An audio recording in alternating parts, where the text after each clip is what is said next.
It began with a pencil stroke across a map, a line drawn in silence, while others shouted for attention.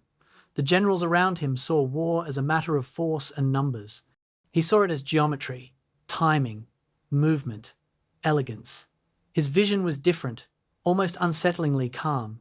Where others saw obstacles, he saw opportunities. Where others saw chaos, he saw patterns. His name was Erich von Manstein, field marshal, strategist, and the brilliant yet deeply controversial architect of some of Germany's most shocking victories on the Eastern Front. To his peers, he was the mind that could have won the war. To history, he was the man who served a regime that never deserved his genius. This is the story of Erich von Manstein, the mastermind of maneuver warfare, the engineer of miracles, and the officer who discovered too late that brilliance does not excuse allegiance.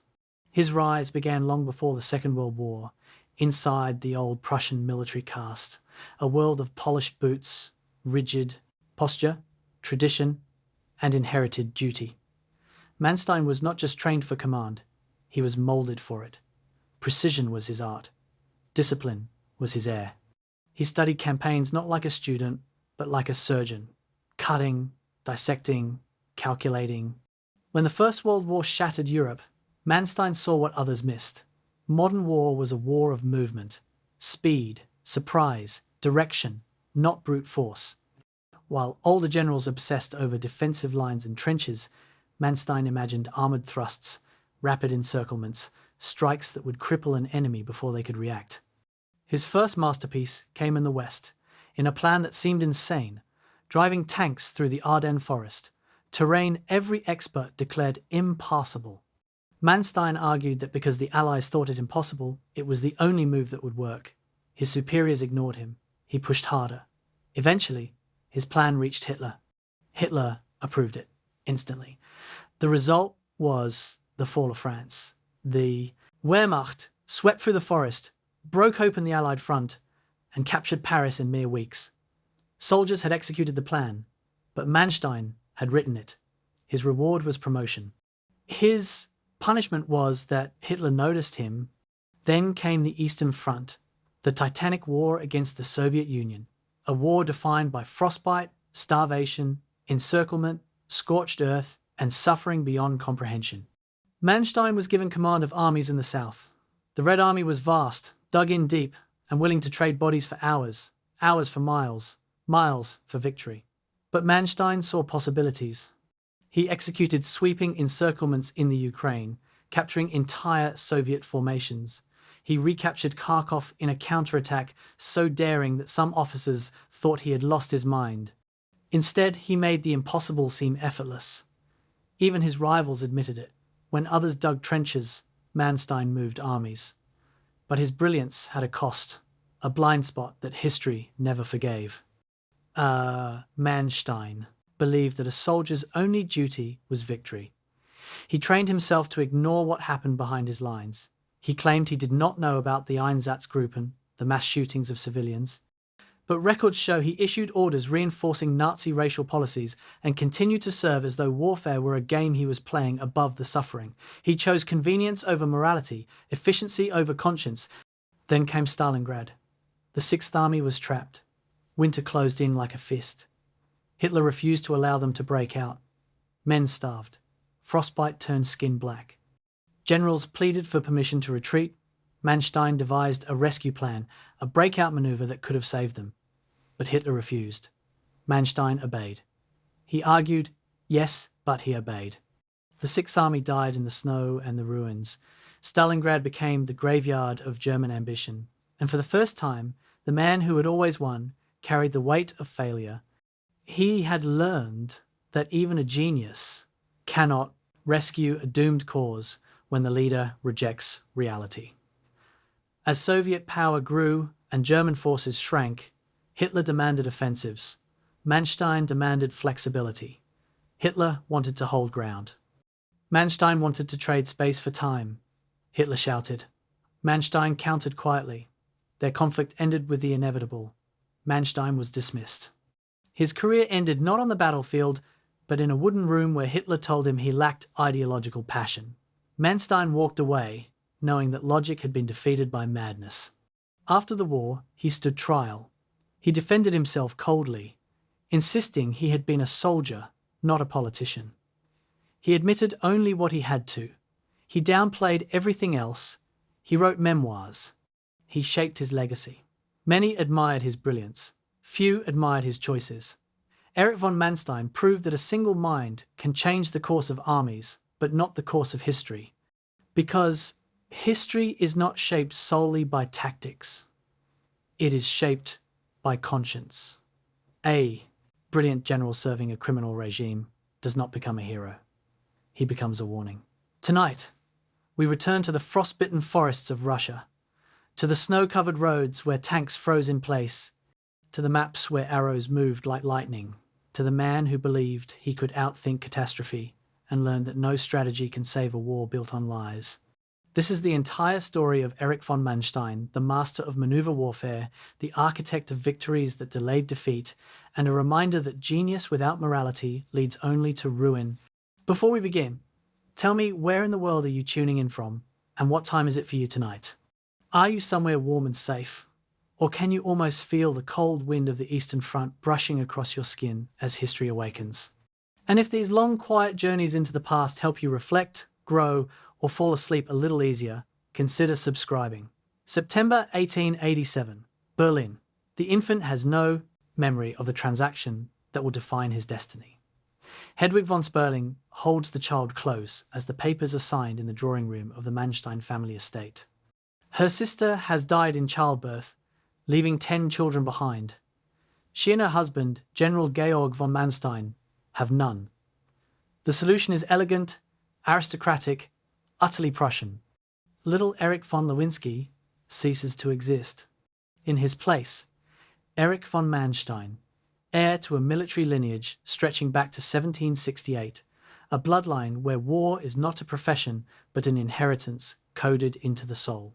The von, in his new name, matters more than most will ever understand.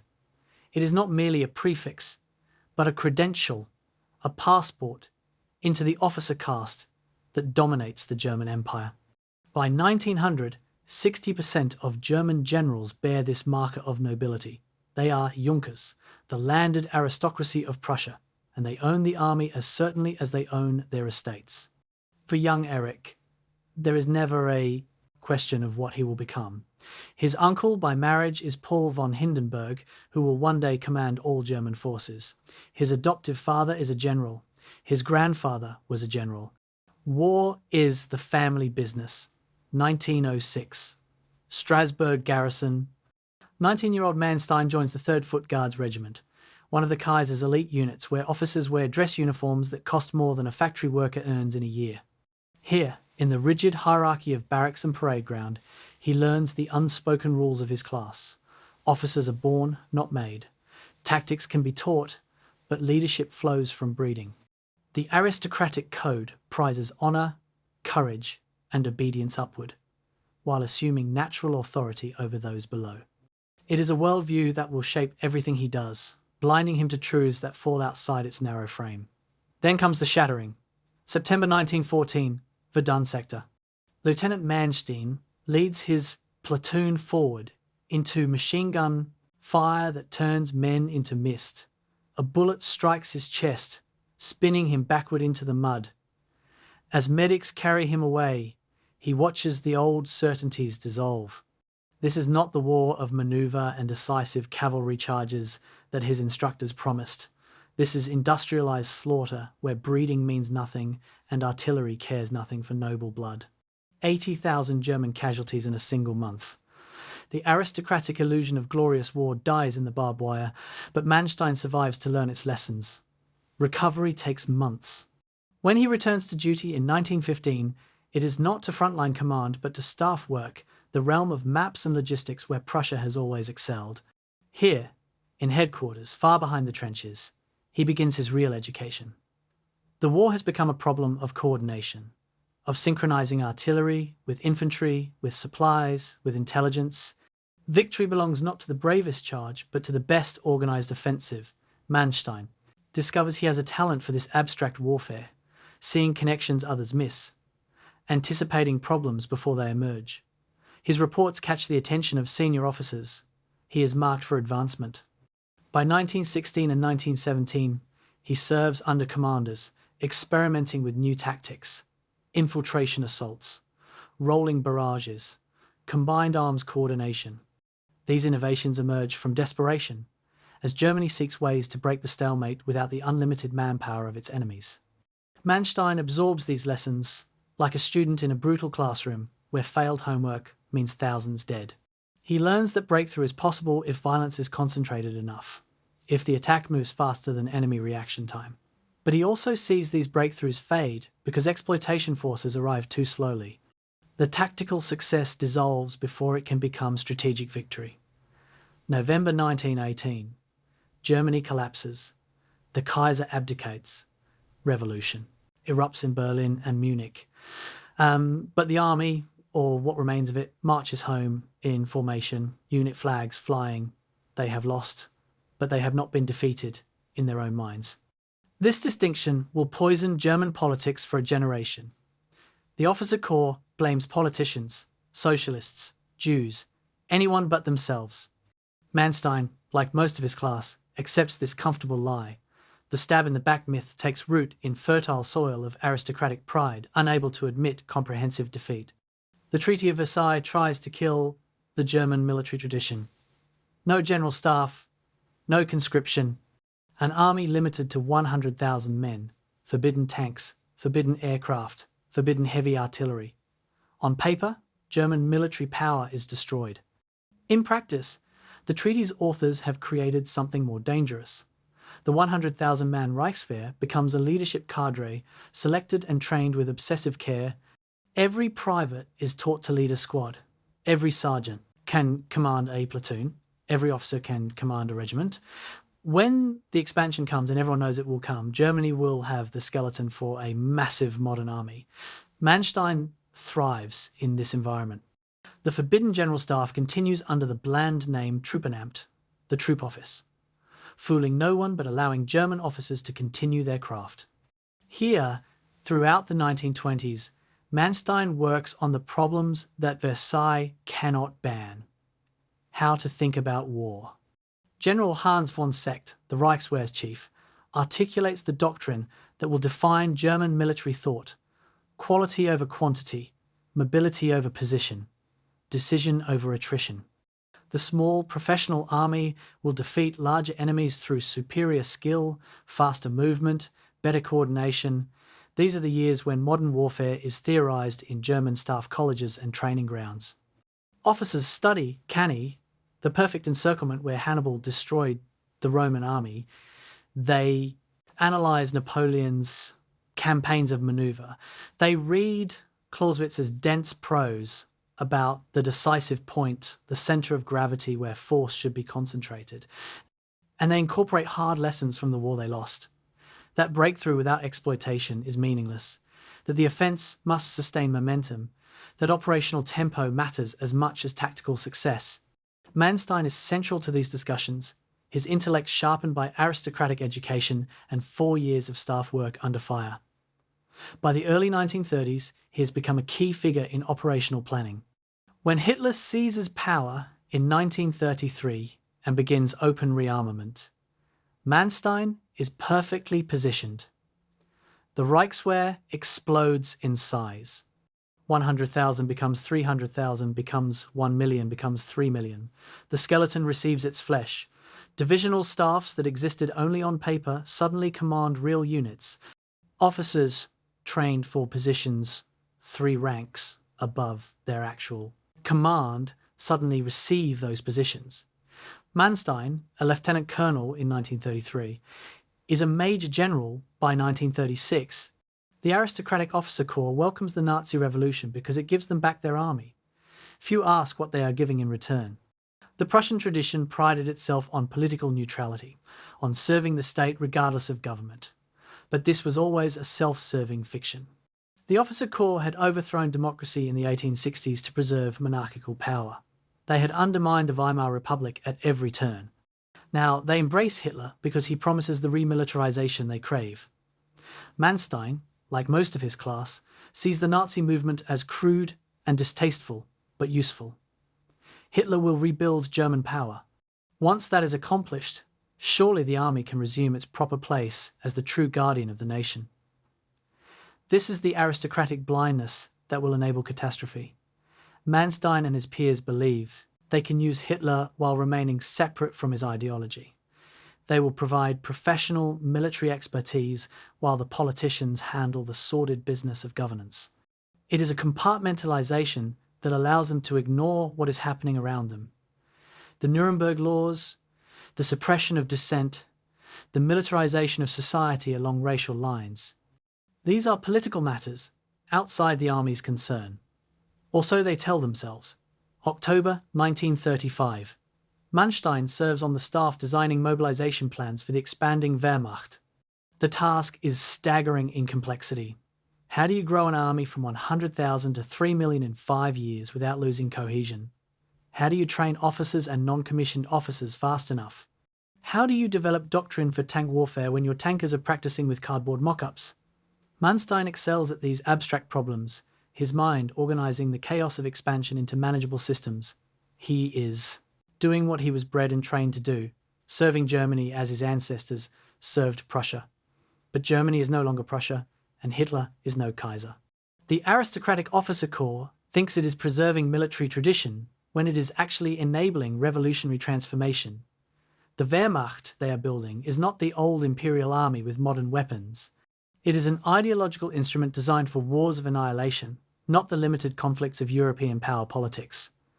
Manstein does not see this yet, or chooses not to. He is focused on the immediate problem, creating an army capable of winning the next war. That the next war will be something unprecedented, something his Clausewitz never imagined, does not yet trouble his aristocratic conscience.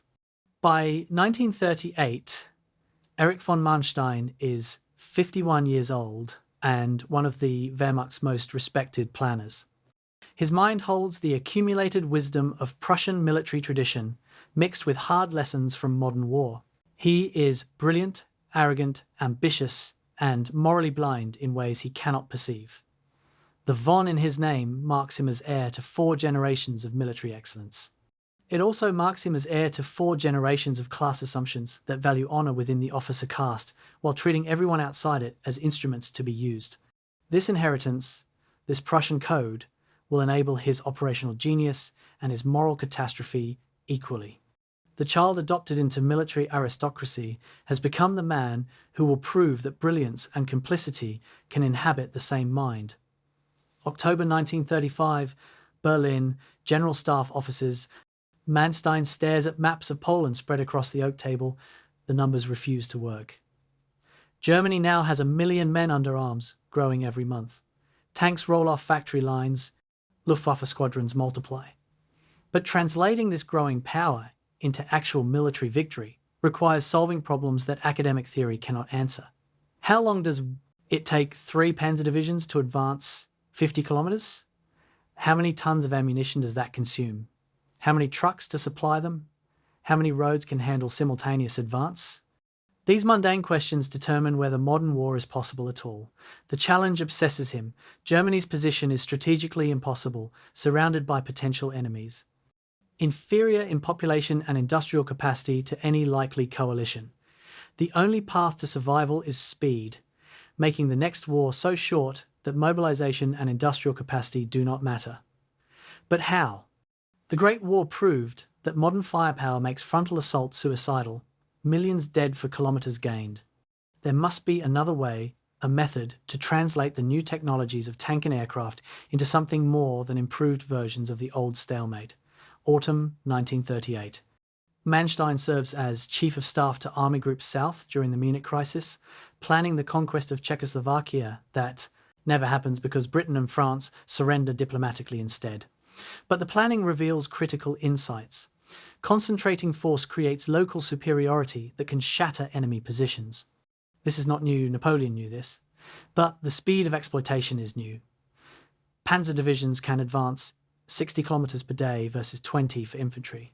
This speed differential creates possibilities for operational encirclement that the Great War never offered. Manstein begins articulating what will become known as Schwerpunkt doctrine, though the term is ancient. Identify the decisive point. Mass overwhelming force there. Accepting weakness elsewhere. Achieve breakthrough. Then, and this is the crucial innovation, do not stop to consolidate. Pour exploitation forces through the gap faster than the enemy can react. Encircle from operational depth, not tactical depth. Destroy armies, not just divisions. Win campaigns, not just battles. It sounds simple on paper. Making it work requires synchronizing thousands of moving parts with precision the Kaiser's army never achieved. September 1939, Poland. Manstein watches his theories tested in reality. Army Group South smashes through Polish defences, achieving breakthrough after breakthrough. Panzers race ahead of infantry, reaching deep into the Polish rear. But the exploitation is imperfect, not decisive enough. Encirclements happen, but Polish units escape because German infantry cannot close the pockets fast enough. Manstein studies the after-action reports obsessively. The method works, but needs refinement. The breakthrough must be deeper, the exploitation faster, the encirclement more complete. Then he sees full Gelb, case yellow, the planned invasion of France. His stomach sinks. The General Staff has learned nothing. The plan calls for attacking through Belgium, exactly as in 1914, pushing the Allied armies back in a massive frontal battle. It is the Great War, repeated with more tanks. Manstein calculates the results. Months of grinding combat, hundreds of thousands of casualties, probable stalemate. Germany does not have the resources for such a war. This plan throws away the operational insights so painfully learned in Poland. It is conservative, cautious, and catastrophically wrong. October through December 1939. Manstein drafts memorandum after memorandum, each one revising his alternative plan. Forget Belgium as the main effort. That is what the enemy expects. Instead, punch through the Ardennes, that forest-choked hill, country everyone considers impassable for massed armour. Nonsense, Manstein calculates. Difficult, yes. Impassable, no. The Allies will defend Belgium with their best troops. The Ardennes will be lightly held because they think it is impassable. This is where the Schwerpunkt must fall. The operational concept crystallizes through iteration. 7 panzer divisions mass secretly in the Eifel forests. They penetrate the Ardennes in 48 hours of difficult movement, accepting traffic jams and chaos. They cross the Meuse River at Sedan on day 3, breaking through French defensive positions with concentrated armour and air power. Then comes the radical move. Do not turn south to fight the French armies. Turn west. Race to the Channel coast. Cut the Allied armies in Belgium off from their supply base. Encircle them from behind.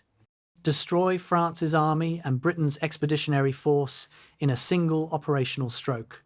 His superiors hate it. Too risky. Too radical. The panzer spearheads will be vulnerable to counterattack from north and south. Manstein's response: speed is security. If the exploitation forces move fast enough, the enemy cannot react in time. 60 kilometers per day means the panzers reach the Channel in 8 to 10 days. The enemy's operational cycle, the time from recognizing threat to mounting response, is 2 weeks minimum.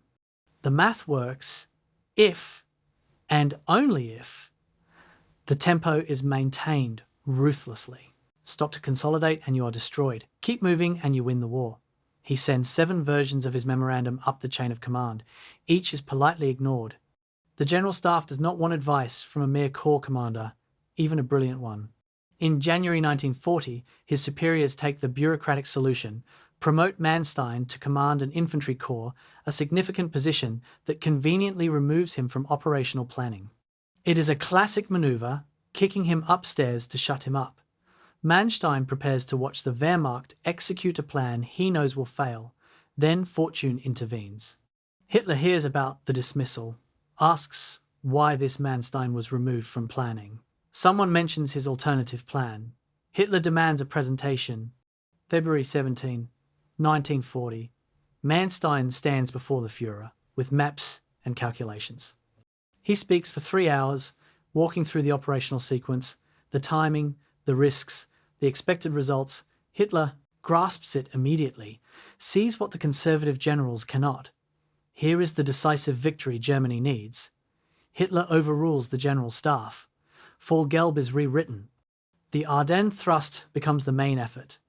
Manstein has won his strategic argument, but the victory tastes complicated. He achieved his goal only through Hitler's intervention, overturning the professional judgment of the general staff. The lesson is dangerous.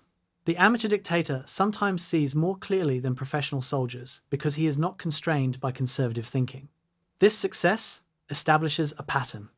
Manstein will achieve his greatest triumphs when Hitler supports him, suffer his greatest frustrations when Hitler opposes him. The relationship between the aristocratic strategist and the Austrian corporal will define both their successes and their catastrophes. The mathematical heart of Manstein's innovation is the temporal differential. Modern warfare is not about fighting power alone, but about operating inside the enemy's decision cycle. Observe, orient, decide, act. If you can complete this cycle faster than the enemy, you win regardless of relative strength. Manstein's operational art is about tempo as much as maneuver. The Schwerpunkt creates local superiority. The breakthrough creates opportunity. But the exploitation, the relentless drive through enemy depth at speeds that outpace reaction time, that is what transforms tactical success into strategic collapse. The Ardennes plan requires perfect coordination. Artillery must suppress defences without warning the enemy of the main effort. Luftwaffe dive bombers must arrive overhead exactly when tanks reach enemy positions. Engineers must bridge rivers under fire in hours, not days. Infantry must follow closely enough to consolidate gains, but not so closely they clog roads needed for armour. Intelligence must identify enemy reserves and their movement times. Supply trucks must deliver ammunition and fuel to constantly moving positions. Any breakdown in this complex mechanism and the entire operation fails. Manstein's genius is seeing the whole system, understanding how each element depends on others, identifying the critical nodes where success or failure will be determined. It is the Prussian general staff method perfected. Ruthlessly analytical, obsessively thorough, demanding coordination across thousands of units spread over hundreds of kilometres. But it is also something new. The old Prussian way sought decisive battle, the climactic clash of massed armies. Manstein seeks operational paralysis, moving so fast the enemy cannot form coherent battle at all. His armies will encounter resistance everywhere, but organised defence nowhere. As spring 1940 approaches, the Wehrmacht prepares to test this theory. 3 million men move into position. Manstein commands only an infantry corps, not the panzer forces, that will execute his plan. But the plan is his. If it fails, the responsibility is his, even if the execution is not. If it succeeds, he will have revolutionized warfare. The aristocratic staff officer, raised in the certainty of Prussian military superiority, has created an operational method that might prove that superiority was not illusion after all. The architecture of lightning is complete. Now comes the storm. February 4th, 1938. Berlin, Reich Chancellery. The meeting lasts 4 hours, but Manstein, sitting in the briefing room as the newly promoted Oberquartiermeister, understands within minutes that everything has changed. Hitler is not requesting advice. He is announcing decisions. Field Marshal Werner von Blomberg, the war minister, is dismissed on trumped-up morality charges. General Werner von Fritsch, commander-in-chief of the army, forced out through fabricated homosexuality accusations. 16 other generals removed or transferred. Hitler himself assumes direct command of all armed forces through the new Oberkommando der Wehrmacht. The officer corps, Prussia's last institutional power, has been decapitated in a single bureaucratic stroke. The room is silent. These are Germany's senior military leaders, men whose families have commanded armies for generations. No one protests, no one resigns. Manstein watches, faces carefully. Some look shocked. Some look calculating. All look cowed. The realization settles over him like winter fog. The army has lost its independence. From now on, they serve not Germany in some abstract sense, but Hitler personally. The Prussian code emphasized duty to state, not person, but the state is now identical with one man's will. Manstein walks from the chancellery into February darkness. He should be appalled. The military tradition he inherited, that trained him, that gave his life meaning, has just been subordinated to political power. This violates everything the officer corps claimed to represent. But another thought nags. Germany is rearming, expanding, preparing to reverse Versailles. Hitler is making this possible. Without Nazi political ruthlessness, the Reichswehr would still be 100,000 men forbidden modern weapons. The question becomes not whether to serve this regime, but how to maximize personal influence within it. This is the rationalization that will damn him. Manstein decides, never quite consciously, that he can remain a professional soldier separate from political ideology. He will focus on operational excellence. The Nazis can handle political matters.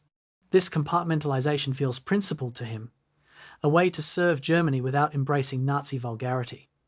In fact, it is moral cowardice dressed as professionalism.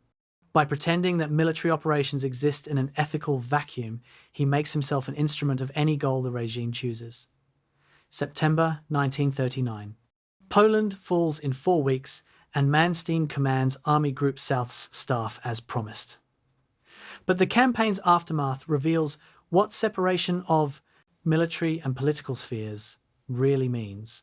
Behind the advancing Wehrmacht, SS, Einsatzgruppen, special action groups, begins systematic murder. Polish intellectuals, priests, aristocrats, Jews, anyone who might organize resistance. These are not battlefield casualties, but organized slaughter. Wehrmacht units provide security, logistics, transportation. Some army officers protest, most stay silent. Manstein receives reports. They are not hidden from him. SS operations are sometimes conducted within sight of army positions, but the reports use euphemisms: security operations, partisan suppression, pacification. The victims are described in Nazi ideological terms: hostile elements, subhumans, threats to German soldiers. Manstein files the reports. When subordinates ask questions, he responds that these are SS matters outside military jurisdiction. The compartmentalization holds. He is planning the next campaign, solving operational problems. What happens in the rear areas is someone else's responsibility. October 1939. Manstein meets with SS Obergruppenführer Reinhard Heydrich, coordinator of Einsatzgruppen operations. The meeting is cordial, professional. They discuss security requirements, lines of authority, communication protocols. Heydrich explains that pacification requires harsh measures against hostile populations. Manstein acknowledges this while maintaining that army concerns are purely operational. They agree on liaison procedures. The meeting ends with handshakes. Neither man says explicitly what is being coordinated, but both understand this is how complicity works. Not through dramatic moments of choice, but through procedural cooperation, through meetings about jurisdiction and protocols, through filing reports without acting on them. Manstein never orders atrocities himself. He does not need to. By providing logistics, security, and administrative cooperation, by looking away at critical moments, he enables them. The blood is not on his hands directly, but his hands built the machinery that spills it. The paradox eats at him in ways he cannot articulate. Manstein considers himself a man of honor, bound by the aristocratic code.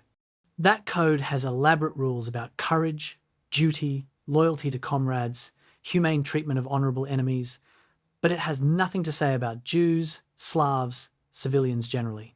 The Prussian military tradition fought wars between armies, not peoples. It never developed ethical language for wars of annihilation. When Nazi ideology declares entire populations to be enemies, the traditional code simply breaks down, leaving a void Manstein fills with willful ignorance. Meanwhile, his career flourishes. The Polish campaign demonstrates his staff skills. Hitler notes his operational brilliance. When Manstein begins advocating for his alternative France plan, he is not some maverick but a rising star in Wehrmacht inner circles. His aristocratic arrogance, grating to some, impresses Hitler as evidence of Prussian competence. The Führer enjoys patronizing officers of ancient lineage, proving Nazi power supersedes aristocratic pretension. Manstein needs Hitler to overcome general staff conservatism. Hitler needs Manstein to legitimize his strategic intuitions with professional expertise. January 1940. Manstein's dismissal from operational planning seems like punishment, but Hitler's intervention transforms it into opportunity. The February meeting where Manstein presents his Ardennes plan lasts 3 hours. Hitler grasps it immediately, embraces it enthusiastically. Walking from the chancellery, Manstein realizes he owes his greatest professional achievement to a man he privately considers an uncultured amateur. The cognitive dissonance is immense but manageable. He needed a dictator's power to force his plan through. That the dictator is Hitler is unfortunate but irrelevant to operational questions. Or so he tells himself. The truth is more troubling. Manstein has discovered that his operational genius requires Nazi political power to implement. The conservative general staff would never accept his radical plans. But Hitler, unburdened by professional military culture, sees their merit. This creates dependence. Manstein's brilliance reaches fruition only when aligned with Hitler's goals. What happens when those goals become explicitly criminal? The question hovers unasked. Spring 1940. Final preparations for Fall Gelb, the invasion of France. Manstein commands XXX A-Time Infantry Corps, not the Panzer forces executing his plan, but he is satisfied. His strategic vision will be tested. If it succeeds, his reputation is made. That this success will validate Nazi Germany, strengthen Hitler's hand, enable further conquests, these downstream consequences do not trouble him. He has defined his responsibility narrowly. Devise the best operational plan possible. Everything else is someone else's concern. The devil's bargain is complete. Though Manstein would reject that phrase, he has not sold his soul, he has simply compartmentalized it. Military excellence in one box, political responsibility in another, moral questions in a third. By keeping these boxes separate, he believes he maintains integrity. The aristocratic code allows him to serve dishonorable masters while considering himself honorable. This is the great lie of military professionalism under criminal regimes, that operational competence is ethically neutral, that one can be brilliant at war without asking what the war is for.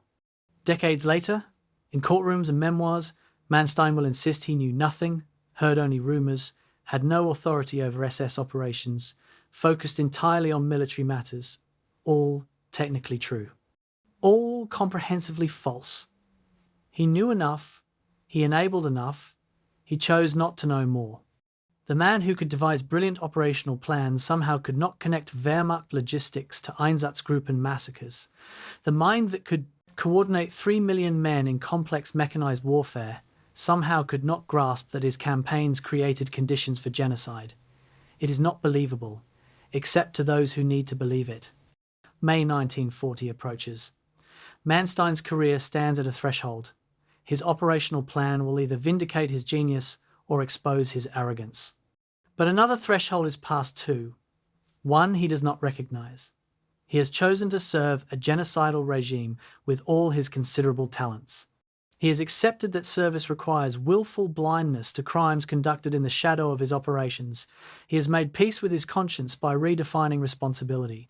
The Prussian inheritance, the aristocratic code, the professional military tradition, all the structures that shaped him have become excuses rather than guides. The devil's bargain is complete. The price will not be calculated for years. May 10th, 1940, 5:30 a.m. Luxembourg border. The dawn is still grey when Manstein's XXX Veit Corps begins moving. Not toward Belgium, where France and Britain expect the attack, but south into Luxembourg's narrow roads. Ahead of them, invisible in the pre-dawn darkness, 7 panzer divisions are already pushing into the Ardennes forest. Manstein stands at his command post, watching infantry columns march past. He has waited months for this moment. His plan, dismissed by the general staff, forced through by Hitler's intervention, is now reality. If it fails, the recriminations will be spectacular. If it succeeds, warfare itself will be redefined. The Ardennes is not impassable, just difficult. The hills are steep, the forests dense, the roads narrow and winding. But Manstein calculated correctly. The French have left this sector lightly defended because they assumed nature provided adequate protection. By noon on May 10th, German panzer columns are snaking through forest roads in massive traffic jams, exactly as predicted. But they are moving, and the French have no idea the main blow is falling here. The Allies rush armies north into Belgium, exactly as Manstein expected. They are moving to meet the wrong battle. May 13th, Sedan. The critical moment arrives 72 hours after crossing the border. 3 panzer divisions reach the Meuse River, the last natural barrier before French interior. Defending Sedan are second-rate French divisions, but they occupy good positions with artillery support. Crossing a defended river is among the most dangerous operations in warfare. Manstein is not present. His infantry corps is still moving through Luxembourg, but he monitors radio traffic obsessively. Everything depends on the next 12 hours. The German assault combines innovations into a devastating symphony. Luftwaffe Stukas arrive overhead in waves, their screaming sirens adding psychological terror to high explosive. Panzer crews fire directly into French bunkers from the far bank. Combat engineers paddle assault boats across under fire, establish footholds, bring forward pontoon bridges. Breakthrough occurs not through overwhelming force, but overwhelming coordination. Every element of the German war machine focuses on this single point. By evening, tanks are crossing. By midnight, 3 bridgeheads are secure. The French defenders break and flee. Now comes the test of Manstein's theory. Conventional wisdom says, consolidate the bridgehead, bring up infantry, prepare for French counterattack. Instead, Panzer Commander Heinz Guderian does exactly what Manstein advocated. Exploit immediately, drive west without pausing, move faster than the enemy can react. May 14th through 19th. The panzer spearheads race toward the Channel, covering 60 to 70 kilometers per day. Behind them, the infantry struggles to keep up. The flanks are exposed, vulnerable to counterattack from north and south. Every professional instinct says this is reckless, but Manstein's calculation proves correct. Speed is security. The French High Command cannot process what is happening fast enough to respond effectively. Reports of German tanks reach headquarters hours after the tanks have moved on. Orders to counterattack arrive at units no longer in position to execute them.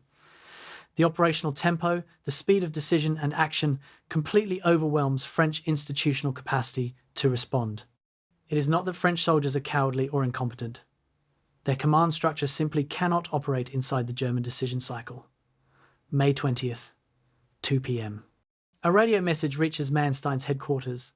Guderian's tanks have reached Abbeville on the Channel coast. In 10 days, the Panzer Spearhead has covered 400 kilometers from Luxembourg to the sea, cutting Allied forces in two. North of the German corridor, 1.7 million Allied soldiers, the cream of French and British armies now trapped in Belgium with their supply lines severed.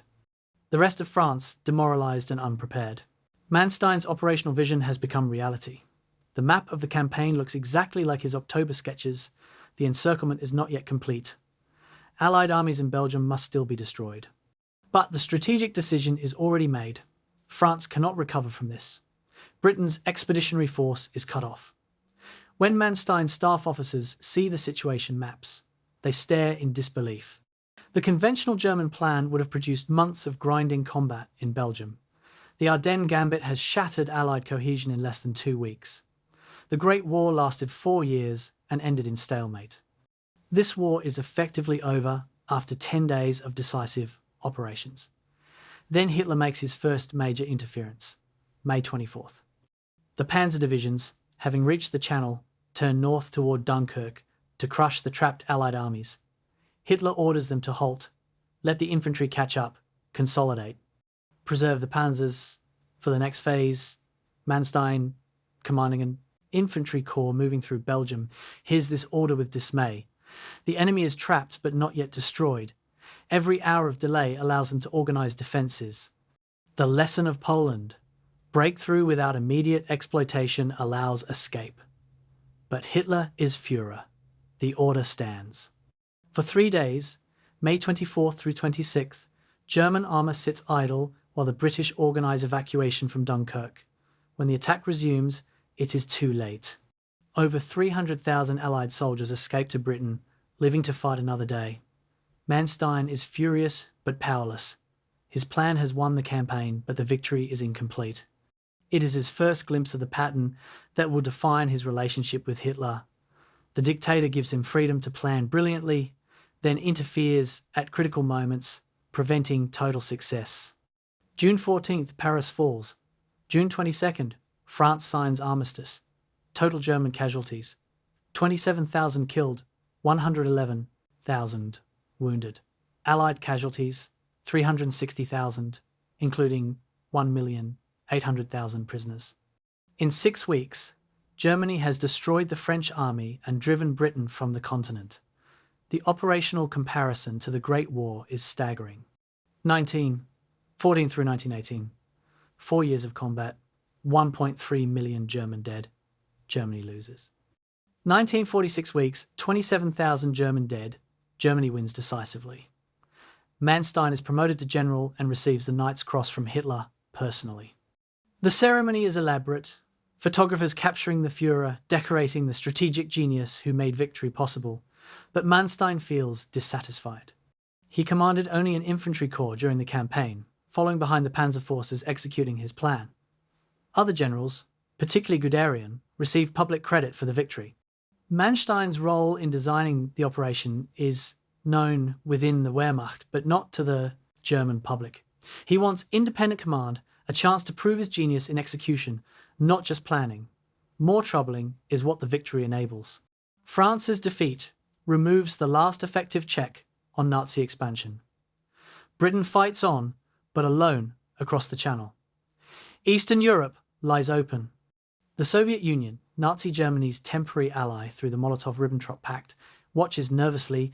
Hitler's ambitions, previously constrained by fear of two-front war, are now unconstrained. The brilliant operational victory Manstein designed has created conditions for unlimited aggression. Does he understand this? Does he care? His memoirs say nothing. The aristocratic strategist has proved that Prussian military tradition, updated with modern technology and operational insight, can still win decisive victories. France, the nation that fought Germany to exhaustion in the Great War, has been crushed in weeks. The method is brilliant. Identify enemy weakness, concentrate overwhelming force. There, exploit faster than the enemy can react, achieve operational paralysis. But what has been won? A conquered France, a strengthened Hitler, a war that will now expand because no military force on the continent can challenge Germany. Manstein has won the battle, he has lost the peace. June 1940. Manstein reflects on the campaign in his diary. The operational execution was nearly flawless. The French fought bravely at points, but their command structure was obsolete. British troops escaped, but left their equipment behind. Germany now dominates Europe from the Channel to Poland, but Manstein's mind is already racing ahead.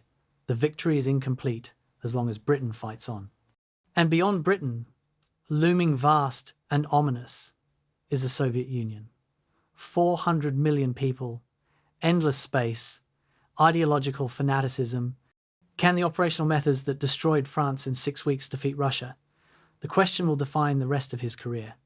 The 6 weeks to immortality are over. Manstein has earned his place in military history. His name will be studied in staff colleges for generations. The Ardennes plan will be analysed as a masterpiece of operational art. But immortality has a price, though he does not yet recognise it. He has proved that he can win campaigns. He has not asked whether the campaign should be fought. He has demonstrated operational brilliance in service of strategic madness. The Wehrmacht is victorious. Nazi Germany is triumphant. And Erich von Manstein, the Prussian aristocrat who believed he could separate military excellence from political purpose, has just ensured that the worst regime in European history will prosecute the worst war in human history with devastating effectiveness. June 22nd, 1941, 3:15 a.m., East Prussia border. Manstein's LVI Panzer Corps explodes forward in darkness. 3,000 guns erupt simultaneously along a 1,000-mile front. Operation Barbarossa, the invasion of the Soviet Union, begins with overwhelming force and complete surprise. Manstein commands the northern spearhead, aimed at Leningrad through Lithuania and Latvia. His orders are clear: penetrate Soviet defences, race to the Dvina River, secure bridgeheads, continue north. The operational method is familiar from Poland and France: breakthrough and exploitation, Schwerpunkt, and speed. What Manstein does not yet grasp is that everything he knows about operational warfare is about to be tested by an enemy operating on a scale beyond his experience. The first hours validate his confidence. Soviet border defences shatter, Luftwaffe strikes destroy Soviet aircraft on the ground by hundreds, Manstein's tanks advance 50 kilometers on the first day, 60 on the second. Soviet units fight bravely at points but cannot coordinate effective resistance. The breakthrough is clean. By June 26th, 4 days into the campaign, LVI Panzer Corps has covered 325 kilometers and reaches Daugavpils on the Dvina River. Manstein's lead elements capture the bridges intact through an audacious coup de main. It is Poland repeated, France repeated, operational art executed to perfection. But something is wrong. The encirclements that should collapse enemy armies are working differently here. In France, a single large encirclement trapped most of the Allied force. In Russia, the Wehrmacht creates pocket after pocket, destroying Soviet divisions by the dozen, yet new Soviet divisions keep appearing. Manstein studies intelligence reports with growing unease. Before Barbarossa, German intelligence estimated 150 Soviet divisions in the Western USSR. In the first month of war, the Wehrmacht has destroyed or badly damaged 200 divisions. Yet Soviet resistance continues. Where are they coming from? July 14, near Soltsi, south of Leningrad. Manstein experiences the first counterattack that seriously threatens his corps. Soviet 11th Army, fresh and well-equipped, strikes LVI Panzer Corps' extended flanks. For several days, Manstein's spearhead is in danger of encirclement itself, cut off 150 kilometers ahead of German infantry. Only desperate fighting and timely reinforcement prevents disaster.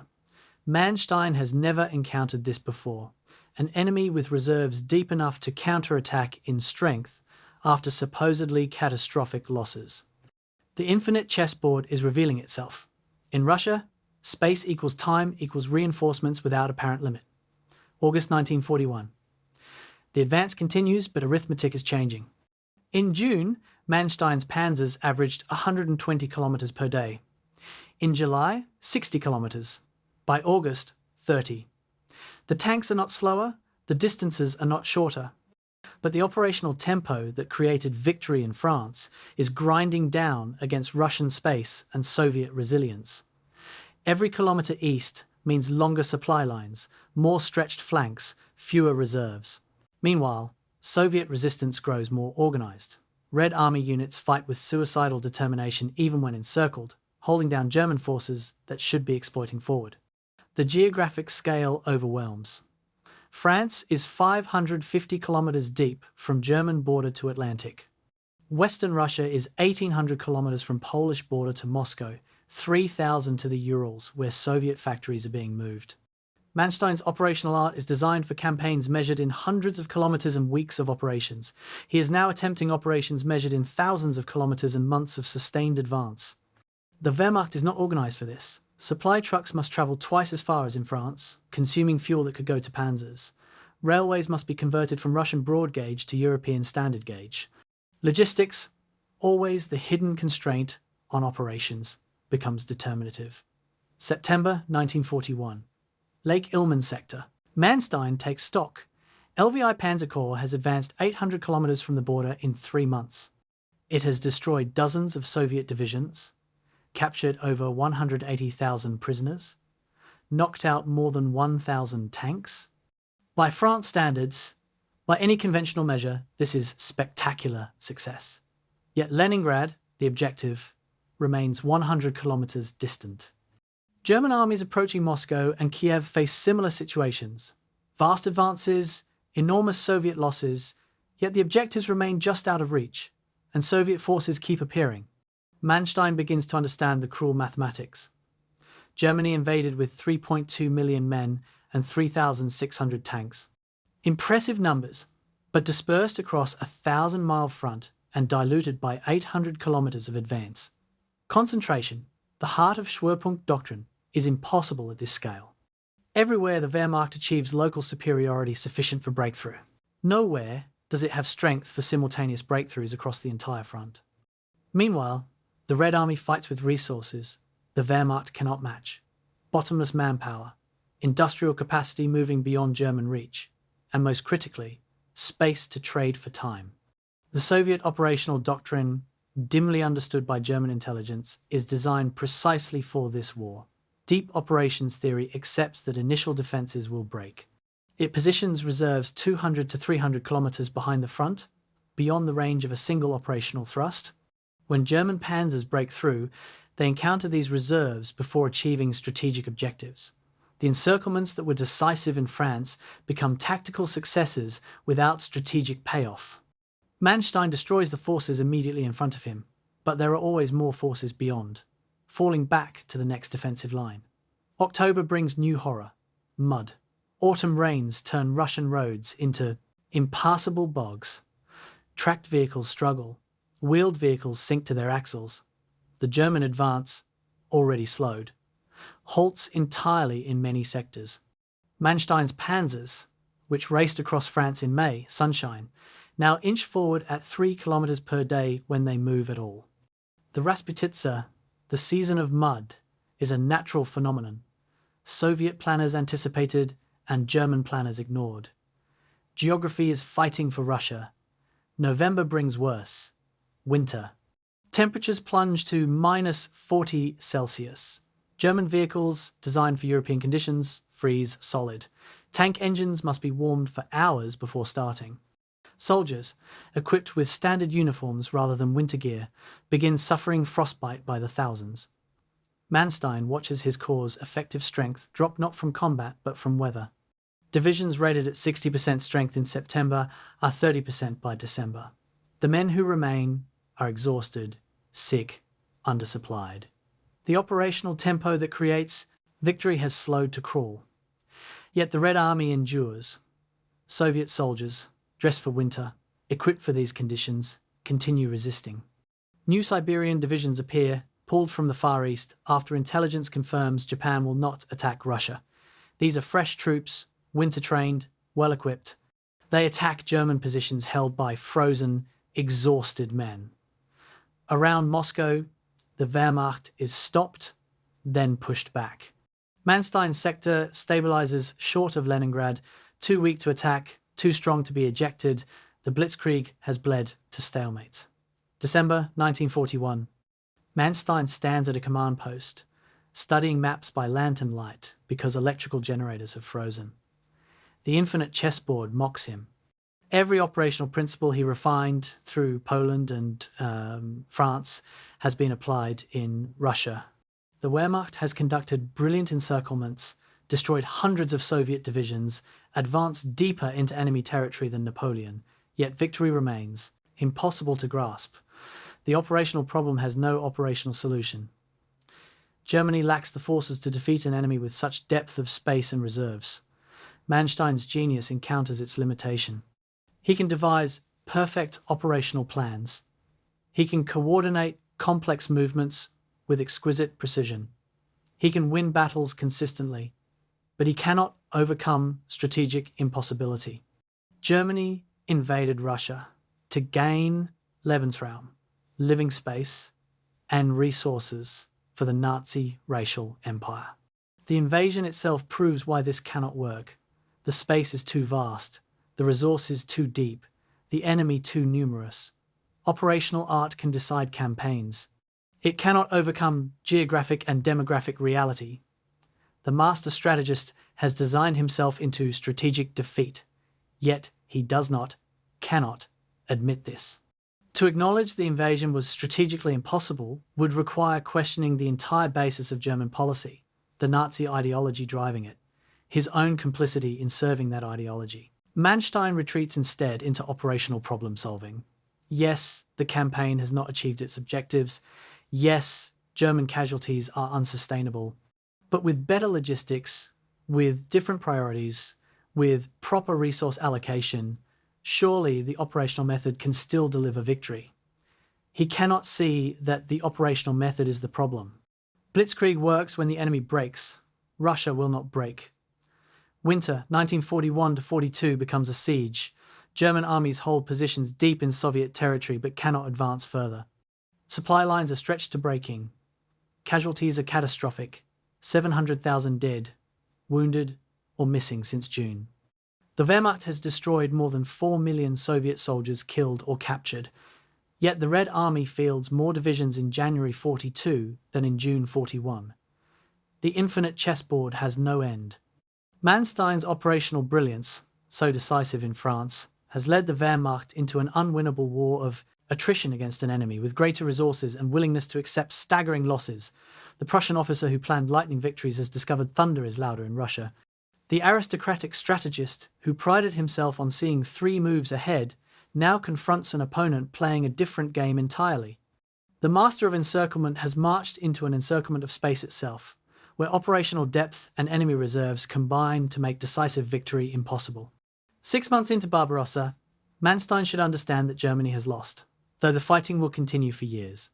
But understanding would require moral reckoning he is not prepared to make. So he continues solving operational problems, brilliant solutions to an insoluble strategic situation, while the Wehrmacht bleeds and the criminal regime he serves prosecutes genocide in the territory his operations have conquered. September 17, 1941. Kharkov Isthmus, gateway to Crimea. Manstein receives new orders.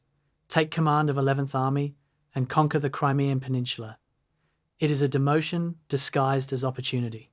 After leading a panzer corps in the race toward Leningrad, he now commands a mixed force of German and Romanian infantry tasked with what seems a sideshow. But Manstein sees the challenge differently. Crimea is not just terrain, but a test of his adaptability. The blitzkrieg methods that stalled in Russian vastness cannot work here. Crimea is a fortress, and fortresses require a different kind of warfare entirely. The strategic situation is deceptively simple. Crimea is a peninsula connected to mainland Ukraine by the narrow Kharkov Isthmus, barely 7 kilometers wide. Soviet forces have fortified this choke point with trenches, bunkers, and minefields extending back 30 kilometers. Beyond Kharkov lies Sevastopol, the great naval base on the Black Sea, ringed by concrete fortifications built over decades. Soviet planners designed Crimea to be impregnable. Manstein must prove them wrong. But he cannot simply outflank these defences. Geography eliminates manoeuvre. He must break through or fail. October through November 1941. The first assault on Kharkov succeeds through sheer violence. Manstein concentrates his artillery, pounds the fortifications for days, sends infantry forward in waves that accept horrific casualties. The Soviet defenders fight with desperate courage, knowing retreat means abandoning Crimea. But numbers and firepower eventually tell. By late November, 11th Army breaks through to open terrain beyond. Romanian cavalry and German motorized units race south and east, cutting off Soviet forces in eastern Crimea. 100,000 prisoners are taken. But Sevastopol remains, and Sevastopol is an entirely different problem. December 1941, Manstein's forces reach Sevastopol's outer defences and immediately understand why previous commanders failed here. The city is protected by 3 concentric defensive rings extending 30 kilometres from the harbour. Concrete fortifications house naval guns with ranges exceeding 20 kilometres. Underground tunnels allow defenders to move unseen. Supply comes by sea, impossible to blockade completely, while the Soviet Black Sea Fleet operates. The fortress garrison numbers 106,000 men, commanded by experienced officers. Frontal assault would be suicidal. Siege without overwhelming firepower would be endless. Manstein must find another way. He begins systematic study. If operational art is about tempo and manoeuvre, positional warfare is about methodology and patience. Manstein orders detailed reconnaissance of every defensive sector. Engineers probe the fortifications, identifying strong points and weak points. Intelligence officers interrogate captured Soviet soldiers, mapping underground facilities. Aerial photography reveals gun positions. Slowly, Over weeks, 11th Army staff builds a comprehensive picture of Sevastopol's defences. Knowledge becomes weapon. December through May 1942, Manstein realizes he lacks the tools to crack this fortress with forces at hand. He needs something unprecedented, the heaviest artillery ever deployed. Through Wehrmacht channels, he requests railway-mounted siege guns from across occupied Europe. The response staggers his staff. Germany will send him Dora, the largest artillery piece ever built, 800mm caliber, 700-ton weight, 40-meter barrel, shells weighing 7 tons that can penetrate 9 meters of concrete. It requires 1,500 men to operate and takes weeks to position, but it can destroy anything. June 1942. The siege train assembles alongside Dora, 600 artillery pieces ranging from heavy mortars to railroad guns, 400 aircraft for close support. Specialized equipment appears, remote-controlled demolition vehicles packed with explosives, massive flamethrowers mounted on tanks, assault bridges for crossing anti-tank ditches. Manstein is creating a combined arms siege warfare system, integrating technologies from across the German military-industrial complex. It is methodical, thorough, utterly Prussian in its systematic approach to an intractable problem. The operational concept crystallizes into what Manstein calls the SWAN system. Identify a fortified sector, isolate it with artillery fire, preventing reinforcement, saturate it with Stuka dive bombers, destroying surface positions, bring Dora and heavy guns forward to demolish concrete bunkers, send assault infantry with flamethrowers and demolition charges to clear survivors, consolidate the position, bring up reserves, repeat the process on the next sector. It is industrial warfare applied to fortress reduction, systematic, sequential, relentless. June 2nd, 1942. The final assault begins.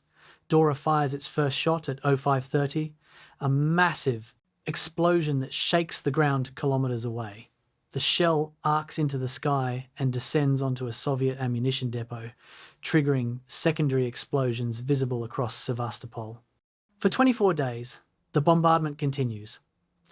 46,750 tons of ammunition are expended, more than the entire Polish campaign consumed. Entire hillsides are resculpted by high-explosive concrete fortifications that withstood previous assaults, crack and collapse. The methodical destruction proceeds sector by sector. Soviet defenders fight with insane courage. Sailors and Marines defend positions to annihilation. When bunkers are destroyed, survivors fight from rubble. When surface positions become untenable, they retreat to underground facilities and counterattack at night. Soviet commanders feed reinforcements into the inferno by sea, accepting horrific casualties to delay German progress. But Manstein's system grinds forward. Every day, another sector falls. Every night, German assault troops consolidate gains and prepare for tomorrow's advance. July 4th, 1942, Sevastopol falls. The fortress that was supposed to hold indefinitely has been systematically dismantled in 32 days of precise, brutal combat. 97,000 Soviet prisoners are taken. German casualties are relatively light for such an assault, under 30,000. Manstein has proved that methodical siegecraft, updated with modern firepower and systematic planning, can crack any fortress. Hitler is ecstatic. On July 1st, before the fortress even falls completely, Manstein is promoted to Field Marshal at age 54, the youngest in the Wehrmacht. The promotion ceremony occurs amid the ruins. Manstein stands in his crisp uniform while photographers document the moment. Behind him, Sevastopol burns. The city is rubble. Thousands of Soviet soldiers lie dead in demolished bunkers. Thousands more march into captivity. But there is another cost, one not mentioned in the victory communiques. During 11th Army's operations in Crimea, Einsatzgruppe D has been operating in the rear areas. Over 90,000 Jews and other undesirables have been murdered, often with Wehrmacht logistical support, security, and transportation. Manstein knows. The operations occur within his command area. Reports cross his desk. When locals complain about massacres, Wehrmacht officers file those complaints through proper channels, meaning Manstein's headquarters. His response is consistent. These are SS security matters, outside military jurisdiction. He signs orders restricting food supplies to civilians, knowing this will cause starvation among populations deemed racially inferior. He does not order the murders directly, but he creates conditions that enable them and refuses to interfere when they occur. The moral schizophrenia is complete. Manstein is simultaneously proving his tactical brilliance and enabling genocide. The same systematic mind that devised the Swan assault system also devises procedures for Wehrmacht-SS cooperation in security operations. The same officer who insists on humane treatment for military prisoners accepts mass murder of civilians as necessary pacification. He has compartmentalized so thoroughly that he can be pleased with his fortress reduction achievements while remaining willfully ignorant of the murders conducted under his authority. July 1942. Field Marshal von Manstein departs Crimea for new assignments. Behind him, a conquered peninsula, a destroyed fortress, a reputation as a problem solver who can succeed where others fail. Also, behind him, mass graves, traumatized survivors, a Jewish population largely exterminated. Both are consequences of his command, both are his legacy. Manstein sees only the operational achievement. The Prussian aristocrat who prided himself on honor has become an instrument of industrial murder, brilliant in his tactical methods, blind to his moral catastrophe. Sevastopol has fallen, so has Manstein, though he does not know it yet. November 20, 1941. 11th Army Headquarters, Crimea. Manstein signs the order without hesitation. His pen moves across the document in smooth strokes, the aristocratic signature practiced over decades. The text is based on an order issued by Field Marshal Walther von Reichenau, commander of 6th Army, and Manstein is adapting it for his forces. The soldier must have full understanding for the necessity of severe but just punishment of Jewish subhumanity, the order reads. It continues with references to partisan threats, security requirements, harsh measures. The language is bureaucratic, abstract, but everyone who reads it understands. Wehrmacht forces under Manstein's command are to cooperate with SS operations targeting Jews. This is not an isolated document, but part of a pattern. Throughout late 1941 and into 1942, Manstein's 11th Army operates in coordination with Einsatzgruppe D, the SS killing unit assigned to southern Ukraine and Crimea. The coordination is formal, procedural, documented in military records. Wehrmacht provides trucks for transportation. Soldiers establish security cordons around execution sites. Communications equipment links SS commanders to army networks. Food and ammunition are supplied through military logistics. At the administrative level, the cooperation is seamless, professional, exactly what one would expect from an efficient military organization. Simferopol, December 1941 through January 1942. Einsatzgruppe D conducts its largest operation in Crimea. 14,300 Jews are murdered in anti-tank ditches and using gas vans, mobile killing chambers disguised as delivery trucks. The operation occurs while 11th Army prepares for the Sevastopol siege. Army units provide perimeter security, preventing escape. Military police assist in rounding up victims. Wehrmacht trucks transport condemned civilians to execution sites. The killing happens not in secret but in coordination with Manstein's command structure. How much does Manstein know? His post-war testimony claims ignorance. I heard only rumours. These were SS matters. I had no authority over Einsatzgruppen operations. But the documentary record contradicts this carefully constructed amnesia. Wehrmacht intelligence reports filed at 11th Army headquarters explicitly mention Einsatzgruppen operations. Liaison officers provide regular updates on security actions in the rear areas. Local commanders report civilian complaints about mass murders to higher headquarters, meaning Manstein's staff. The information flows up the chain of command systematically. June 1942. A report crosses Manstein's desk about partisan warfare in Crimea. The document is revealing in what it assumes the reader knows. It refers to Einsatzgruppen operations, matter-of-factly, as established context. It discusses Wehrmacht cooperation as normal procedure. It presents the elimination of racially and politically undesirable elements as an accomplished fact. The report is filed in Manstein's office, signature stamps indicating it passed through multiple staff levels. This is not hidden knowledge, but routine information processed by military bureaucracy. The legal question is command responsibility. Under military law, commanders are responsible for actions in their operational area, whether they personally order them or not. If atrocities occur and the commander knows or should know about them, failure to intervene is criminal. Manstein will later argue he lacked authority over SS forces. But Wehrmacht doctrine is clear. The military commander has overall responsibility for security in his zone. SS units operate under military coordination. A field commander who objects to SS methods can refuse cooperation, deny logistics, restrict access. Manstein does none of these things. Instead, he enables, when Einsatzgruppe D requests transport, Wehrmacht trucks are provided. When SS officers need to communicate with army units, radios and telephone lines are made available.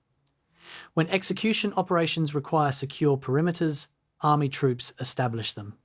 The cooperation is not coerced but voluntary, sometimes enthusiastically so. Lower-ranking Wehrmacht officers develop professional relationships with their SS counterparts.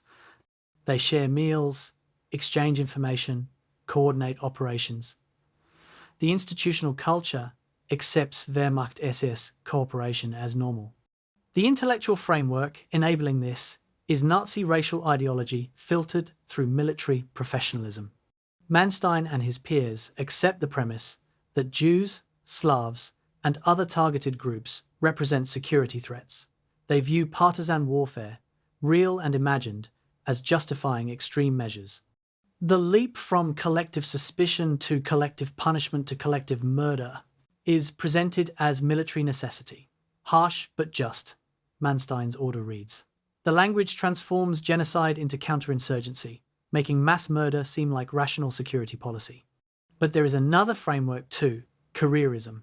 Officers who object to SS operations are transferred to quiet sectors or passed over for promotion. Officers who cooperate advance. Manstein is ambitious, focused on operational success and professional recognition. Entanglement in the Holocaust bureaucracy is an acceptable price for military achievement. He does not personally hate Jews with the rabid intensity of ideological Nazis, but he is willing to enable their murder if that is what securing his operational rear requires. The banality of his evil is that it is instrumental, not passionate.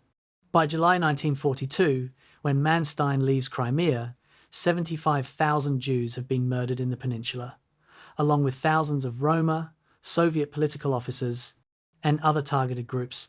The region is, in Nazi terminology, Judenfrei, cleansed of Jews.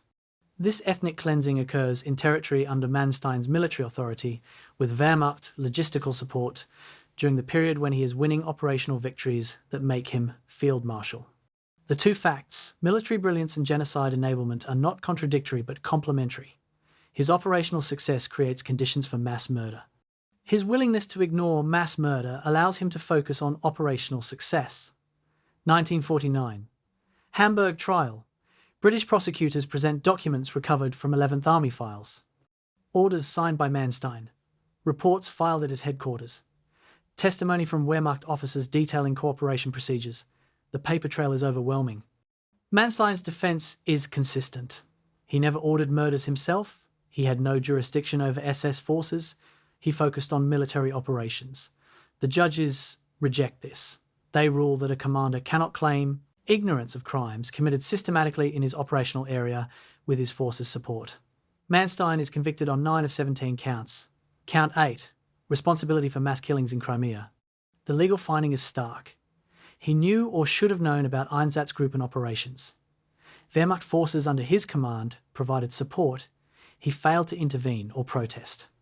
The sentence is 18 years later reduced to 12, eventually reduced again.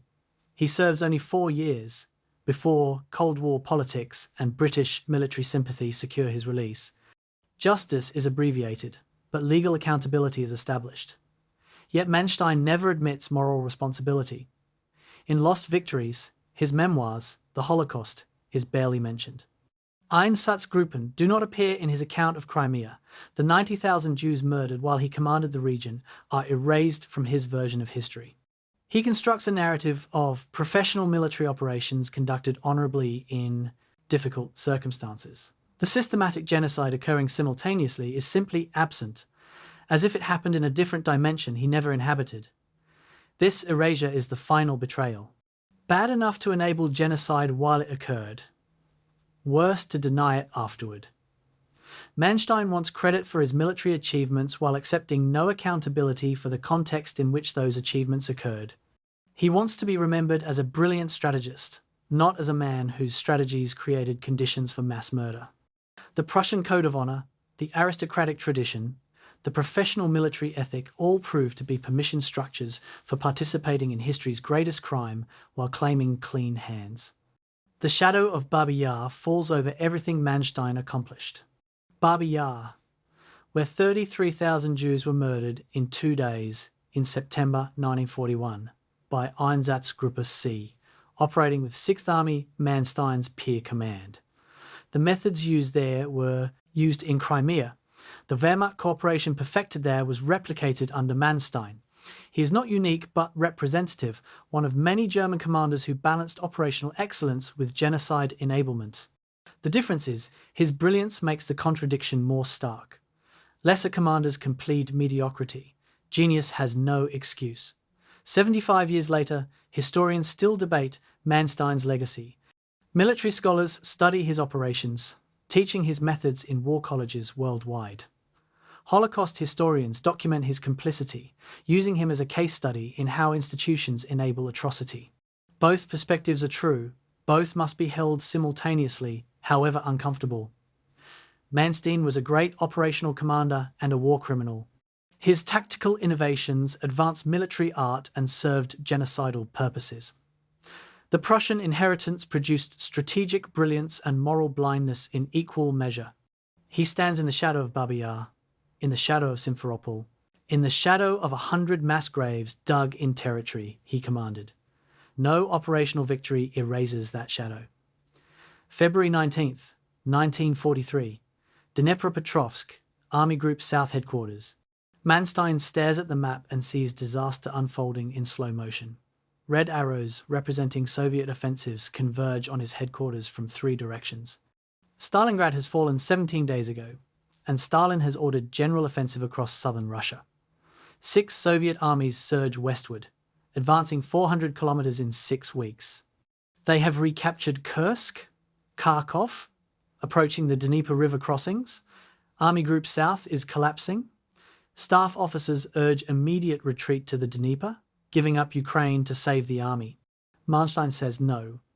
He has a different plan, one so audacious his own commanders think he is insane. The situation is objectively catastrophic. Soviet Southwestern Front, commanded by General Nikolai Vatutin, has shattered German defensive lines and is racing toward the Dnieper. Mobile Group Popov, a powerful armoured formation, has penetrated 250 kilometres beyond the German front, threatening to cut off Army Group South entirely. 1st Panzer Army is in danger of encirclement. 4th Panzer Army has retreated in chaos. The front line, such as it is, looks like a ragged crescent with Soviet spearheads protruding deep into German rear areas. By conventional military logic, Army Group South should retreat immediately before it is destroyed. But Manstein sees something his staff does not. The Soviet offensive has been spectacularly successful, but success has created vulnerabilities. Red Army units are advancing faster than their supply trucks can follow. Tank formations are outrunning fuel deliveries. Infantry divisions are strung out along primitive roads. Most critically, the Soviet spearheads are narrow penetrations, not broad advances. They have achieved operational depth without operational width. This creates exposed flanks extending hundreds of kilometers. If those flanks are struck hard enough, the entire offensive could collapse. February 20th, Manstein explains his concept to skeptical corps commanders. We will conduct a backhand blow, he says, using the fencing term, schlagen aus der Nachhand. Let the enemy advance, until he is overextended. Trade space for time. Husband German panzer reserves. Then strike the flanks of the Soviet penetrations with overwhelming local force. The encirclers become the encircled. The method requires perfect timing and iron nerve. Strike too early and you face Soviet forces at full strength. Strike too late and you have no space left to maneuver. The window is measured in days. He has a secret weapon. 3 SS panzer divisions recently arrived from France. Leibstandarte Adolf Hitler, Das Reich, Totenkopf. These are elite formations, fully equipped, rested, fanatic. Manstein has held them in reserve while Soviet forces advanced, ignoring desperate pleas to commit them piecemeal. Now he will unleash them simultaneously against Soviet flanks. But first he must let the Red Army advance further, must accept apparent German collapse, must watch his subordinates lose confidence in his leadership. The psychological pressure is immense. February 24th through 27th, the crisis deepens. Soviet forces reach the outskirts of Dnipropetrovsk. Manstein's headquarters is nearly surrounded. He evacuates south at the last moment, moving to Zaporozhye. Staff officers are near panic. Some urge Manstein to request permission from Hitler to retreat across the Dnieper. Manstein refuses. He is playing for higher stakes, not just saving the army, but destroying the enemy offensive so completely that the front is stabilized for months. But if he has miscalculated, Army Group South will be annihilated. February 28th, Manstein springs the trap.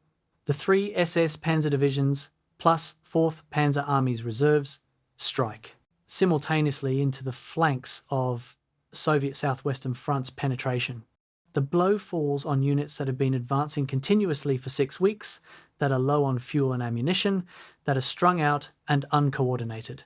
The effect is devastating. Soviet spearheads, expecting only German retreat, suddenly face massed panzer attacks from unexpected directions. Mobile Group Popov, deep in German rear, finds itself cut off and encircled. Entire Soviet armies are thrown into chaos, March 1st through 15th.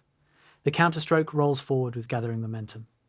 Manstein has achieved what he predicted: local superiority through operational timing rather than numerical advantage.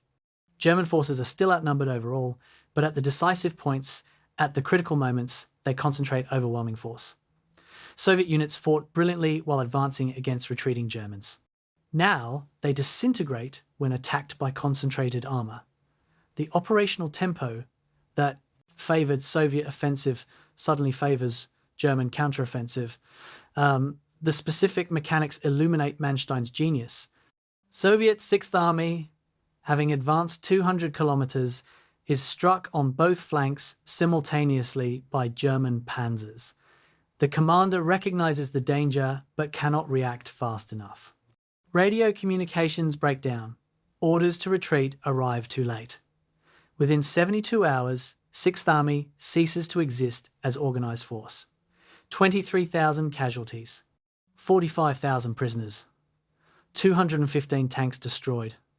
Similar catastrophes unfold across Southwestern Front. The Soviet offensive that seemed unstoppable 10 days ago is shattered. March 15th. German forces recapture Kharkov, Ukraine's second city, lost in mid-February. The symbolic and strategic value is immense. The city changes hands for the 4th time in 18 months, each time representing a major operational success for the capturing side. But this time is different. Manstein has not just recaptured terrain, he has annihilated the Soviet forces that took it. Southwestern Front has lost 350,000 casualties, 615 tanks, 545 guns. The front is stabilized. The spring Rasputitsa, the mud season, arrives and makes further operations impossible. Hitler is ecstatic. He flies to Zaporozhye on March 10th to personally congratulate Manstein. The Führer awards the Oak Leaves to the Knight's Cross and delivers effusive praise. Manstein has proved, Hitler declares, that German military genius can still win victories against Soviet numerical superiority. Nazi propaganda trumpets the Kharkov victory as proof Germany can still win the war. Foreign military observers are stunned. How did the Wehrmacht, apparently defeated, suddenly inflict such catastrophic losses on the victorious Red Army? The answer is operational art executed to perfection.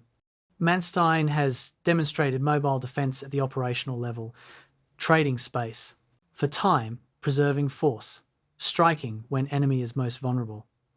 The method requires psychological courage because it appears to be failure until the moment it becomes victory. Lesser commanders commit reserves too early, trying to hold every position. Manstein hoards reserves, accepts retreats, waits for the decisive moment. The gambling metaphor is apt. He goes all in at precisely the right moment, wins spectacularly. But there is a darker truth beneath the operational brilliance. The Kharkov counterstroke proves that the Wehrmacht can still win battles. It does not prove Germany can win the war. Manstein has stabilized the front for a few months. He has not changed the strategic balance. The Soviet Union can replace the losses. Germany increasingly cannot. The industrial capacity, the manpower reserves, the willingness to accept casualties, all favor the Soviets. Manstein has bought time, not victory. What will that time be used for? Moreover, the victory has a perverse effect on German strategy. It convinces Hitler and the High Command that offensive action can still succeed.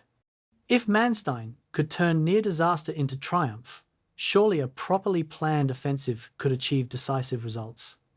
This logic will lead directly to Kursk, to the catastrophic Operation Citadel that will bleed the Wehrmacht dry. The Kharkov victory, Manstein's greatest operational achievement, becomes the premise for Germany's greatest operational defeat. Success enables subsequent failure. March 1943. In the aftermath of victory, Manstein reflects privately that if Germany had fought the war using his methods from the beginning, the outcome might be different. Elastic defense rather than rigid position holding, mobile warfare rather than static fronts, operational flexibility rather than Hitler's stand or die orders. He is probably correct operationally, but the reflection ignores the larger context. Nazi Germany is not fighting for limited territorial goals, but for racial empire and genocide.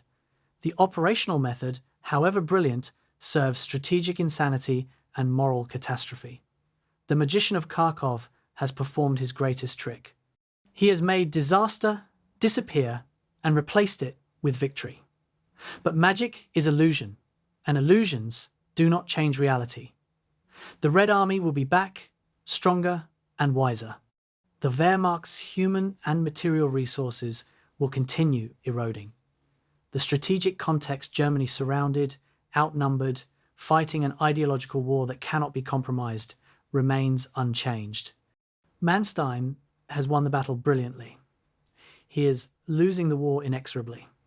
The contradiction will haunt him as the months ahead unfold, and his operational genius confronts its ultimate limitation, that some wars cannot be won, only lost more or less competently.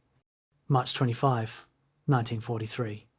Führer Headquarters, East Prussia. Manstein presents his proposal with characteristic confidence. The Wehrmacht must strike immediately, within weeks, while the Red Army is still reeling from Kharkov. A pincer offensive against the Kursk salient, that bulge in the Soviet lines protruding westward. Army Group South attacks north, Army Group Center attacks south. The two forces meet behind Soviet positions, encircling the entire salient. It is classic Manstein. Identify the vulnerable point, mass decisive force, execute before the enemy recovers. But this time, Hitler hesitates. The Führer wants to wait for new weapons, more Panther and Tiger tanks, to guarantee success. Manstein argues that delay is death, that Soviet strength grows daily. Hitler overrules him. The decision transforms what could be an operation into a disaster.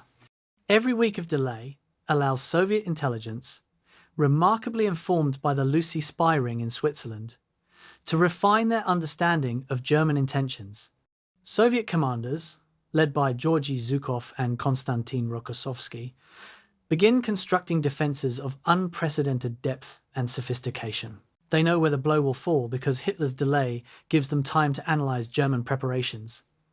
By late May, the Kursk salient is becoming the most heavily fortified position in military history. June 1943. Manstein watches his opportunity dissolve. The Kursk salient is now defended by 8 successive defensive belts extending 250 kilometers deep. 400,000 mines have been sown. 2,500 anti-tank guns protect every likely avenue of approach. The Red Army has positioned multiple reserve armies behind the salient, ready to counterattack. Most critically, Soviet operational doctrine has evolved. They are not planning just to defend Kursk, but to absorb the German offensive, bleed it white, then launch massive counteroffensives north and south to collapse the entire German front. Manstein argues for cancelling the operation. The moment has passed. The element of surprise is lost. Soviet defences are too deep. But Hitler insists. Too much prestige has been invested. Too many resources committed. The propaganda value of a victory is necessary after Stalingrad. Manstein presents detailed calculations showing the attack will achieve limited penetration before stalling. Hitler rejects the analysis. The operation, renamed Citadel, will proceed. Manstein obeys. He is a soldier. Orders are orders. But he knows, with the certainty of professional expertise, that this will fail. July 5th, 1943, 4:30 a.m. Operation Citadel begins. Army Group South under Manstein attacks northward with 9 panzer divisions and 7 infantry divisions. The assault force includes over 1,500 tanks, the greatest concentration of armour in Wehrmacht history. The planning is meticulous, the units are elite, the equipment is the best Germany can field. And it makes almost no difference. Within hours, the attack bogs down against prepared defences that absorbed every lesson from previous German offensives. The Soviet defensive system functions exactly as designed. German tanks advance into killing zones. Anti-tank guns, camouflaged and dug in, engage from ranges where German armour cannot see them. When panzers suppress one position, others open fire from different angles. Minefields channel German advances into pre-planned fire zones. Soviet artillery, positioned in massive concentrations, delivers barrages that dwarf anything Germans have encountered. The Wehrmacht is fighting not just an army, but a system, an integrated defensive network that neutralizes German tactical advantages. July 7th through 10th. Manstein's forces grind forward kilometre by kilometre. The penetration reaches 10 kilometres, then 20, then 30. Each kilometre costs dozens of tanks, hundreds of casualties. The panzers that raced across France in May 40 can barely advance 5 kilometres per day here. Manstein achieves local breakthroughs, but Soviet reserves appear immediately to seal them. The Red Army is fighting defensively with the same operational depth that defeated German invasion in 41. Space absorbs momentum, reserves replace losses. The Wehrmacht is punching into a vast cushion that yields without breaking. July 12th. Prokhorovka. The largest tank battle in history erupts as Manstein's SS Panzer Corps encounters Soviet 5th Guards tank army. 850 German tanks face 800 Soviet tanks in 12 hours of apocalyptic combat. The battlefield becomes a confused melee of burning armour, with tanks engaging at point-blank range. Manstein's forces win tactically, destroying 3 times as many Soviet tanks. But it is a Pyrrhic victory. The Germans cannot replace their losses. The Soviets can. By evening, German advance is stopped. July 13th. Hitler summons his commanders. Allied forces have invaded Sicily. German troops must be transferred west to Italy. Operation Citadel is cancelled. Manstein argues passionately for continuing. His forces are on the verge of breakthrough, he claims. A few more days will achieve the encirclement. Hitler refuses. The decision is made. For the first time in the war, a major German offensive has been stopped before achieving its objectives. The Red Army has not just survived, but defeated the Wehrmacht's best effort. The statistics tell the story. Army Group South advanced 35 kilometres in 8 days against objectives 200 kilometres distant. At that rate, reaching operational objectives would require 67 days. German casualties? 54,000 men, 323 tanks. Soviet casualties, 3 times higher. But they can afford them. The operational calculus is brutal. Germany can win battles, but cannot sustain the casualties that winning requires. The Red Army can accept horrific losses because their resource base is deeper. Manstein's tactical skill is irrelevant to this strategic reality. More profoundly, Kursk demonstrates that Soviet operational art has matured to match German expertise. The defensive system absorbs German attacks through depth. The reserve system prevents breakthroughs from becoming encirclements. The counteroffensive capability turns German success into vulnerability. Zhukov and his peers have learned from years of defeat. They now employ operational methods as sophisticated as Manstein's. The Wehrmacht's qualitative advantage, never as large as Nazi propaganda claimed, has effectively disappeared. August 1943, Soviet counteroffensives begin. North of Kursk, against Army Group Center. South of Kursk, against Manstein's Army Group South. The Wehrmacht, weakened by citadel casualties, cannot hold. Manstein conducts skillful retreats, avoiding encirclement, preserving forces, but he is retreating. The strategic initiative has passed permanently to the Red Army. Never again will Germany launch a major offensive on the Eastern Front. From Kursk forward, the Wehrmacht defends, retreats, defends again, retreats again, all the way to Berlin. Manstein understands what Hitler refuses to accept. Kursk proved the war is lost.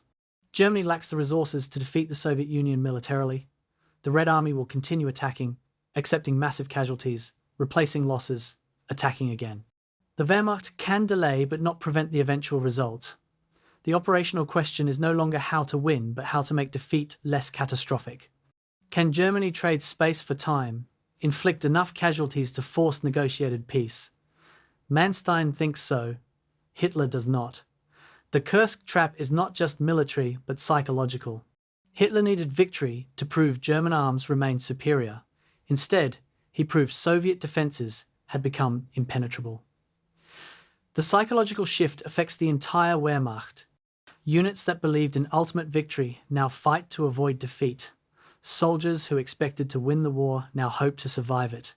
The Wehrmacht remains formidable, but the edge of confidence that enabled previous victories is gone. Kursk killed more than tanks and men. It killed belief. For Manstein personally, Kursk is a bitter lesson in limitations. He designed a potentially effective operation. Hitler delayed until it became ineffective. Manstein argued against proceeding. Hitler ordered it anyway. The operation failed as Manstein predicted. Now Manstein must conduct the retreat he warned would be necessary. His operational genius has been overruled by political interference, and the price is paid in German blood. The pattern Manstein plans, well, Hitler interferes. The Wehrmacht suffers, will repeat, until Manstein is dismissed. July through August 1943. The Red Army retakes Orel, Belgorod, Kharkov. The great Kharkov victory of March is reversed by August. The front line moves steadily westward. Manstein's Army Group South retreats, in relatively good order, but the retreat is nonetheless strategic defeat. The infinite chessboard that stymied Operation Barbarossa now operates in reverse.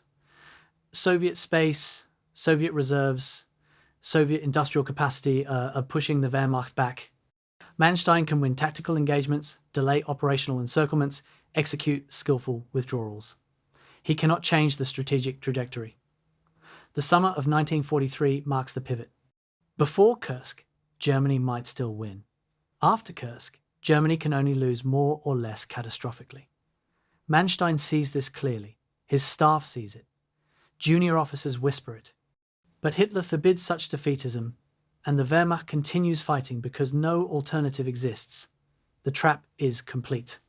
The Wehrmacht is committed to a war it cannot win, serving a regime whose goals guarantee eventual destruction, led by a dictator who refuses to accept reality.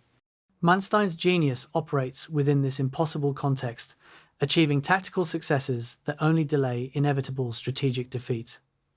The master strategist has become manager of decline, making retreat look like genius because the alternative is annihilation. August 5, 1943. Headquarters, Army Group South. The radio message arrives encrypted, but its content is crushing. Soviet forces have retaken Belgorod. The Kharkov victory of March, Manstein's greatest triumph, is completely undone 5 months later. The dominoes are falling. Orel lost. Kharkov threatened. The entire Donbass industrial region about to be evacuated. Manstein stares at the map with something approaching despair. He's commanding the largest German field force, nearly 1 million men across Army Group South. He is winning tactical engagements almost daily. Yet the front line moves inexorably westward. He is becoming expert at a new kind of warfare, the fighting retreat. The strategic situation has inverted. In 1941 and 42, the Wehrmacht advanced while the Red Army retreated. Now, the Red Army advances while the Wehrmacht retreats. But there is cruel symmetry. Soviet forces retreating eventually ran out of space and turned to fight. German forces retreating face the same calculus. Behind Manstein's current positions, Ukraine, then Poland, then Germany itself. Every kilometre of retreat brings the Red Army closer to Berlin. The endless retreat has a definite terminus, and that terminus is catastrophe. September 1943. Hitler orders the Dnieper River held as an impregnable defensive line. Manstein reads the order with bitter recognition of its futility. The Dnieper is indeed a formidable obstacle, 600 meters wide at key points, with few bridges. But holding it requires forces Manstein does not have. His divisions are at 60% strength from continuous combat. Soviet pressure is unrelenting. Most critically, Soviet engineers are experienced at river crossings after years of war. Proclamations about holding lines are meaningless without forces to hold them. October 1943. The Red Army establishes 23 bridgeheads across the Dnieper within 2 weeks of reaching it. Soviet assault boats cross at night. Engineer battalions build pontoon bridges under fire. Rifle divisions dig in on the western bank faster than Manstein can concentrate forces to eliminate them. Each bridgehead becomes a base for expansion. The impregnable line is penetrated in multiple places simultaneously. Manstein sends reserves, racing from one crisis to another, plugging holes, containing breakthroughs, never able to eliminate the threat entirely. The operational challenge is unprecedented in Manstein's experience. In offensive operations, he concentrated force at the decisive point. In defensive operations, he could choose when and where to counterattack. But now he faces simultaneous crises across a 1,400-kilometre front. Concentrate against one bridgehead and another expands. Spread forces evenly and none are strong enough to counterattack. The Red Army has learned German operational art and turned it against its creators. Soviet commanders fix Manstein's attention at one point, then strike elsewhere. The tempo of operations exhausts German reserves. October 15, 1943. The Soviet threat suddenly becomes personal. Mobile group penetrates towards Zaporozhye, where Manstein's headquarters is located. Staff officers prepare to evacuate. Manstein refuses to leave until the last moment. Determined to control the battle, Soviet tanks reach the outskirts of the city. German defenders fight house to house. At 11 p.m., with Soviet forces 3 kilometers from headquarters, Manstein finally orders evacuation. He boards an aircraft 30 minutes before Soviet tanks reach the airfield. For the second time in 8 months, his headquarters is nearly overrun.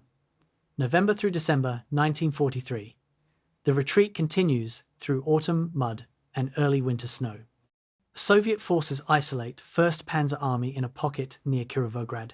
Manstein orchestrates a fighting breakout, 200,000 men battling their way west through Soviet encirclement. It is a tactical masterpiece, saving an entire army from capture, but it is still a retreat. The saved forces withdraw to new defensive lines further west. The strategic direction never changes. Backward, always backward. The physical toll on Wehrmacht units is catastrophic.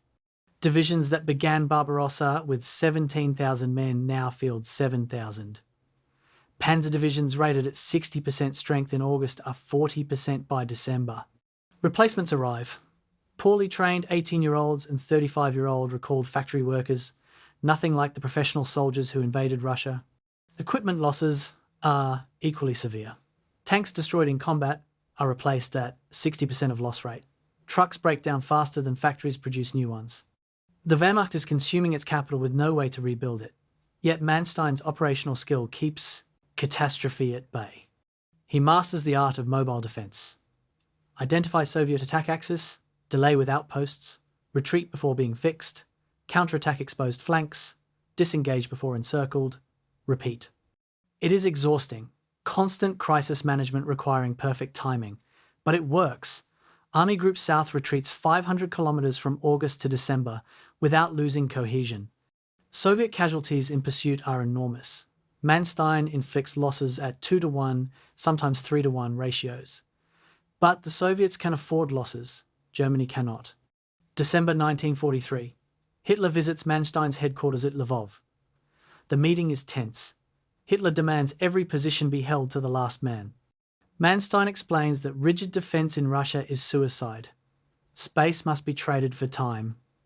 Operational flexibility is essential. Hitler responds with ideology. Willpower overcomes material weakness. Retreat is defeatism. Every soldier must fight to death. They are speaking different languages. Manstein speaks operational reality. Hitler speaks Nazi faith. No common ground exists. The fundamental disagreement concerns the war's purpose. Manstein, raised in Prussian tradition, sees war as instrument of policy. When policy goals become unachievable, war should end through negotiated peace. Germany cannot defeat the Soviet Union. Therefore, Germany should seek armistice, trading territory for peace. Hitler sees war as racial struggle for existence. No compromise is possible. Either Germany conquers or Germany dies. Retreat is not tactical necessity but racial treason. The ideological gulf makes communication impossible. January 1944. The Red Army launches winter offensive across the entire southern front. Multiple Soviet fronts, armies, corps attack simultaneously. Manstein's reserves rush from crisis to crisis, arriving exhausted, fighting to exhaustion, moving to the next crisis. It is warfare by triage. Save what can be saved, abandon what cannot. The operational art becomes grim calculus. Which units to sacrifice buying time, which to preserve for future operations. Every decision trades lives for kilometers, and the exchange rate worsens daily. February 1944. The Korsun pocket disaster. Hitler orders 2 corps to hold a salient despite obvious encirclement risk. Manstein argues for withdrawal. Hitler refuses. Soviet forces close the trap. 56,000 German soldiers are surrounded. Manstein organizes relief operation while surrounded forces fight for survival. The breakout succeeds. Partially 30,000 escape, but 26,000 are lost. It is exactly the disaster Manstein predicted, precisely the consequence of Hitler's stand-fast orders. But Hitler blames Manstein for the losses. If the pocket had been held, Hitler argues, the trapped forces would have been relieved. Manstein's unauthorized withdrawal order is labelled defeatism. The logic is insane. Manstein is blamed for not fully succeeding in saving troops who should never have been trapped. The relationship between Führer and Field Marshal, already strained, approaches breaking point. Manstein begins thinking what he cannot say, that Germany would be better off without Hitler. March 1944. The endless retreat reaches Poland. German forces evacuate Nikolaev, Kherson, Uman, cities captured with such effort in 1941. Behind them, the Red Army occupies Ukraine. Ahead, the Carpathian Mountains and the borders of Hungary and Romania, Germany's last allies. The strategic geometry is closing. Army Group South is being compressed against Germany's borders. Soon there will be no more space to trade. The operational flexibility that kept the army alive will become impossible. Manstein has conducted the retreat brilliantly by any objective measure. He has preserved his forces against overwhelming odds. He has inflicted disproportionate casualties on pursuing Soviets. He has avoided encirclements that would have destroyed entire armies. But brilliance in retreat is still retreat. His genius has bought time, perhaps 6 months, compared to what rigid defense would have allowed. What has that time purchased? More months of genocide, more months of strategic bombing, more suffering for everyone. Would Germany be better off if he were less competent? The question haunts him, though he never asks it directly. Manstein's professional identity demands he serve Germany with maximum skill. But what is Germany now? A criminal regime fighting for its survival to continue committing crimes. The Holocaust proceeds in territories the Wehrmacht still controls. The operational zones Manstein fights to defend are zones where genocide continues.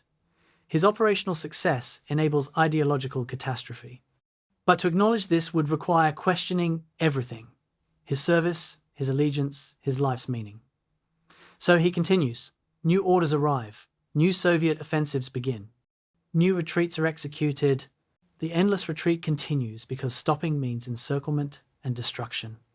Manstein has become expert manager of decline, conducting systematic withdrawal across hundreds of kilometers while maintaining combat effectiveness. It is extraordinary professional achievement in service of comprehensive failure. The Prussian aristocrat commanding Germany's largest army is guiding it backward, always backward, toward an end he can foresee but cannot prevent. The endless retreat has direction if not destination, defeat, total and unconditional. Delayed by genius, but delivered by history. January 4, 1944. Berghof, Hitler's mountain retreat. The tension in the conference room is palpable. Manstein has travelled from the Eastern Front to Bavaria for what he knows will be confrontation, not consultation. Hitler sits at the head of the table. Maps spread before him, coloured pins representing armies that exist more in imagination than reality. Manstein requests permission to conduct elastic defence, trading space for time, withdrawing before becoming encircled. Hitler's response is immediate and explosive. Every foot of ground will be held to the last man. Every defensive position is a fortress. Retreat is treason. The Führer's voice rises to shouting. Manstein, the aristocratic field marshal, sits rigid, jaw tight, saying nothing. This is not their first argument, but it crystallizes their incompatibility. Manstein represents Prussian military rationalism. War as calculated instrument, operations governed by possibility, victory defined as achieving objectives at acceptable cost. Hitler represents Nazi ideological fanaticism, war as existential racial struggle, victory defined as total triumph or total destruction, compromise as weakness. When rational calculation meets fanatical faith, one must yield. In Hitler's Germany, rationality yields or is eliminated. Manstein tries different approaches through the day-long conference. He presents casualty statistics showing stand-fast defence costs 3 times the losses of mobile defence. Hitler dismisses statistics as defeatist manipulation. Manstein shows maps demonstrating how Soviet forces encircle and destroy immobile German units.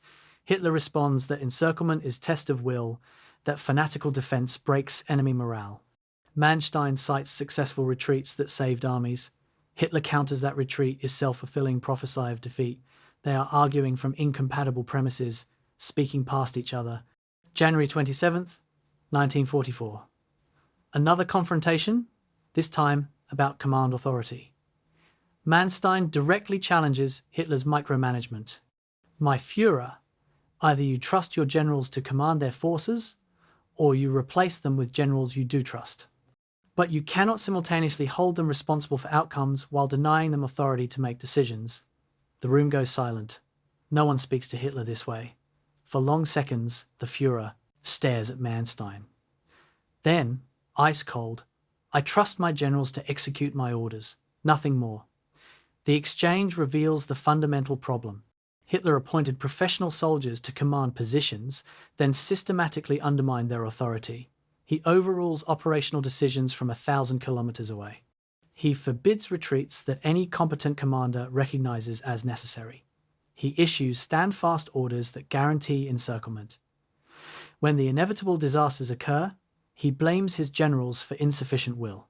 The system is designed to produce failure, then scapegoat the professionals who predicted it. February 1944. The Korsun pocket fiasco brings the conflict to crisis. Manstein argues for days that the position must be evacuated. Hitler refuses. The pocket forms. Manstein organizes relief operation and authorizes breakout against Hitler's orders. 30,000 men escape, but 26,000 are lost. Hitler rages at Manstein's disobedience. Manstein responds that obedience to suicidal orders serves no purpose. Purpose is to demonstrate German will to resist. Dead soldiers demonstrate nothing except failed strategy. The philosophical gulf is unbridgeable. Manstein, shaped by Clausewitz and Prussian tradition, believes war's purpose is achieving political objectives. When political objectives become unattainable, war should end through negotiated settlement. Germany cannot defeat the Soviet Union. Therefore, Germany should seek armistice, trading occupied territory for peace that preserves Germany itself. Hitler's worldview permits no such rationality. For Nazis, the war is racial struggle for existence. Compromise with racial enemies is impossible. Germany conquers or Germany is destroyed. There is no middle ground. March 19th, 1944. Manstein makes his boldest move. In private audience with Hitler, he proposes that the Führer appoint a supreme commander for the Eastern Front, with full authority over all military operations. He does not say explicitly that he means himself, but everyone understands. The argument is compelling. Unified command would eliminate conflicting orders, allow operational flexibility, enable rational strategy. Hitler sees through it immediately. Manstein wants authority without political control. Hitler will never delegate that much power. The proposal is rejected without discussion. What Manstein fails to grasp is that Hitler's interference is not mistake but policy. The Führer does not want rational military strategy because rational strategy would conclude the war is lost. Hitler wants fanatical resistance because fanaticism serves ideological goals regardless of military outcome. If Germany cannot win, then Germany should go down fighting, destroying itself and its enemies in apocalyptic Götterdämmerung. This is Nazi ideology taken to logical conclusion. Manstein still thinks he is fighting a traditional war. Hitler knows he is orchestrating ideological martyrdom. The specific case of the Nikopol bridgehead illustrates their conflict. Manstein wants to evacuate this exposed position to shorten defensive lines and free up divisions for mobile reserves. Hitler insists on holding Nikopol because its manganese mines are strategically vital. Manstein argues that minerals are useless if the army defending them is destroyed. Hitler responds that abandoning resources is defeatist. The bridgehead is held for months, costs 60,000 casualties, and is eventually lost anyway. Manstein was operationally correct. Hitler was ideologically satisfied. German soldiers paid the price. By late March 1944, their relationship has become toxic. Hitler openly questions Manstein's loyalty, suggesting the field marshal has been infected by defeatism. Manstein barely conceals contempt for Hitler's strategic fantasy. Staff officers navigate between them, trying to implement rational operations while satisfying ideological demands. It is impossible balance. Every operational decision becomes political battle. Every retreat requires Führer approval that comes too late if at all. Army Group South is being commanded by committee, with Hitler 500 kilometers away vetoing decisions made by Manstein on the spot. The deeper tragedy is that both men are prisoners of their own logic. Hitler cannot compromise because Nazi ideology permits no compromise. Manstein cannot disobey because Prussian code demands obedience to legitimate authority. Hitler is legitimate authority, appointed through legal process, commanding genuine popular support. That his orders are insane does not, in Manstein's moral framework, justify military coup. The aristocratic code that shaped Manstein prohibits officers from overthrowing civilian government, even when that government is leading Germany to ruin. March 25, 1944. Final conference. Manstein presents the military situation with brutal honesty. Without freedom to conduct mobile defense, Army Group South will be systematically destroyed. Present defensive lines cannot be held. Soviet forces outnumbered Germans 3-1 in infantry, 5-1 in armor. Reinforcements are not coming. Strategic position is deteriorating. Conclusion. Either authorize operational flexibility or accept destruction of Germany's largest field force. Hitler's response. Will and faith will triumph over material. German soldiers will fight where I order them to fight. Manstein realizes in this moment that continued argument is pointless. Hitler is not interested in military analysis. The Führer's worldview is hermetically sealed against facts that contradict ideology. Manstein can present irrefutable evidence, unassailable logic, professional expertise accumulated over 40 years, and it means nothing. Hitler lives an alternative reality where will overcomes matter, where ideology trumps arithmetic. There is no reaching him. The only question is how long until Manstein is dismissed for insufficient fanaticism. The answer comes 5 days later. But before that dismissal, Manstein makes one final attempt. He approaches other senior officers, quietly asking if they would support proposal for unified Eastern Command with actual authority. Some agree in principle, none will act. Everyone understands that challenging Hitler means ending their careers, possibly their lives. The July 20th plotters have not yet made their attempt. The officer corps, however unhappy with Hitler's leadership, will not move against him. Manstein's tentative inquiry goes nowhere. In his memoirs, years later, Manstein portrays himself as loyal soldier simply following orders. This is self-serving fiction. He repeatedly questioned orders, argued with Hitler, executed unauthorized withdrawals. His loyalty was not to Hitler personally, but to his conception of Germany, which he conflated with military institution. He convinced himself that serving the Wehrmacht meant serving Germany, even when Wehrmacht served Nazi ideology. The intellectual compartmentalization that allowed him to ignore Holocaust continues allowing him to serve disastrous strategy. The gambler and the general could not coexist. Hitler gambled everything on ideological faith. Manstein calculated based on operational possibility. Hitler's gamble meant Germany would be destroyed rather than compromise. Manstein's calculation suggested compromising to preserve something. Both were trapped by their respective logics, unable to bridge the gap. The result was catastrophic. Germany got Hitler's strategy executed with Manstein's competence, combining ideological insanity with operational brilliance in a way that maximized destruction. It would have been better, perhaps, to have neither gambler's fanaticism nor general's genius. Instead, Germany had both, and the combination was lethal. March 30th, 1944. Phone call from Oberkommando der Wehrmacht. Manstein takes the call in his field headquarters, expecting orders for the next defensive operation. Instead, report to Berchtesgaden immediately for personal consultation with the Führer. The phrasing is ominous. Personal consultation is euphemism. After 40 months of commanding armies on the Eastern Front, after victories from Crimea to Kharkov to countless fighting retreats, Manstein knows what this means. He is being removed.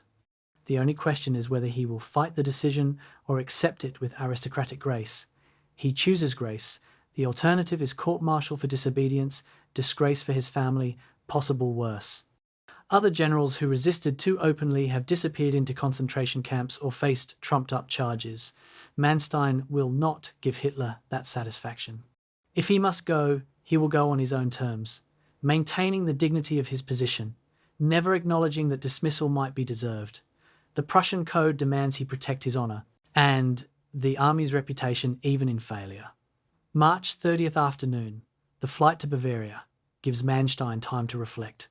He commands Army Group South, now renamed Army Group North, Ukraine, in Hitler's delusional rebranding, 1.2 million men under his authority, the largest German field command. He has fought across 2,000 kilometres of Russian steppe, from the border to the depths and back again. He has won spectacular victories and conducted masterful retreats. His operational record is arguably the best of any German commander, and it has not mattered. The strategic situation is worse than when he took command. Berchtesgaden, evening. The conference is brief. Hitler thanks Manstein for his great victories and faithful service. The Führer awards the swords to the Knight's Cross, the third highest German military decoration. Then almost casually, operational strain has affected Field Marshal von Manstein's health, particularly his eyesight. Medical opinion recommends temporary relief from command to allow treatment. Everyone in the room knows this is fiction. Manstein's health is fine, but the fiction allows both men to avoid open breach. Manstein's response reveals his character. He does not defend himself, does not argue for attention, does not plead. Instead, "My Führer, I thank you for the confidence you have shown." The soldiers of Army Group South have fought with loyalty and extraordinary courage under the most difficult circumstances. Whatever Germany's future holds, their honour is unstained. He is defending his men, not himself. The aristocratic code. A commander's first duty is to his soldiers. Personal career is irrelevant. Hitler's face flickers with something like respect. For all their conflicts, the Führer recognizes genuine nobility when he sees it. Manstein is being dismissed but not destroyed. There will be no trial, no accusations of treason, no public humiliation. He will retire to his estate with full honours and pension. It is as gentle as dismissal can be, which says something about Hitler's complicated feelings toward the Prussian aristocrat who served so well and argued so persistently. But Hitler also announces Manstein's replacement, Field Marshal Walter Model, called Hitler's fireman for his fanatical defence tactics. Model is everything Manstein is not: a Nazi true believer, a middle-class officer risen through merit not birth, a commander who holds every position to annihilation. Where Manstein advocated mobile defence, Model will fight stand-fast battles. Where Manstein prioritised preserving forces, Model will sacrifice divisions for symbolic stands. The contrast is deliberate.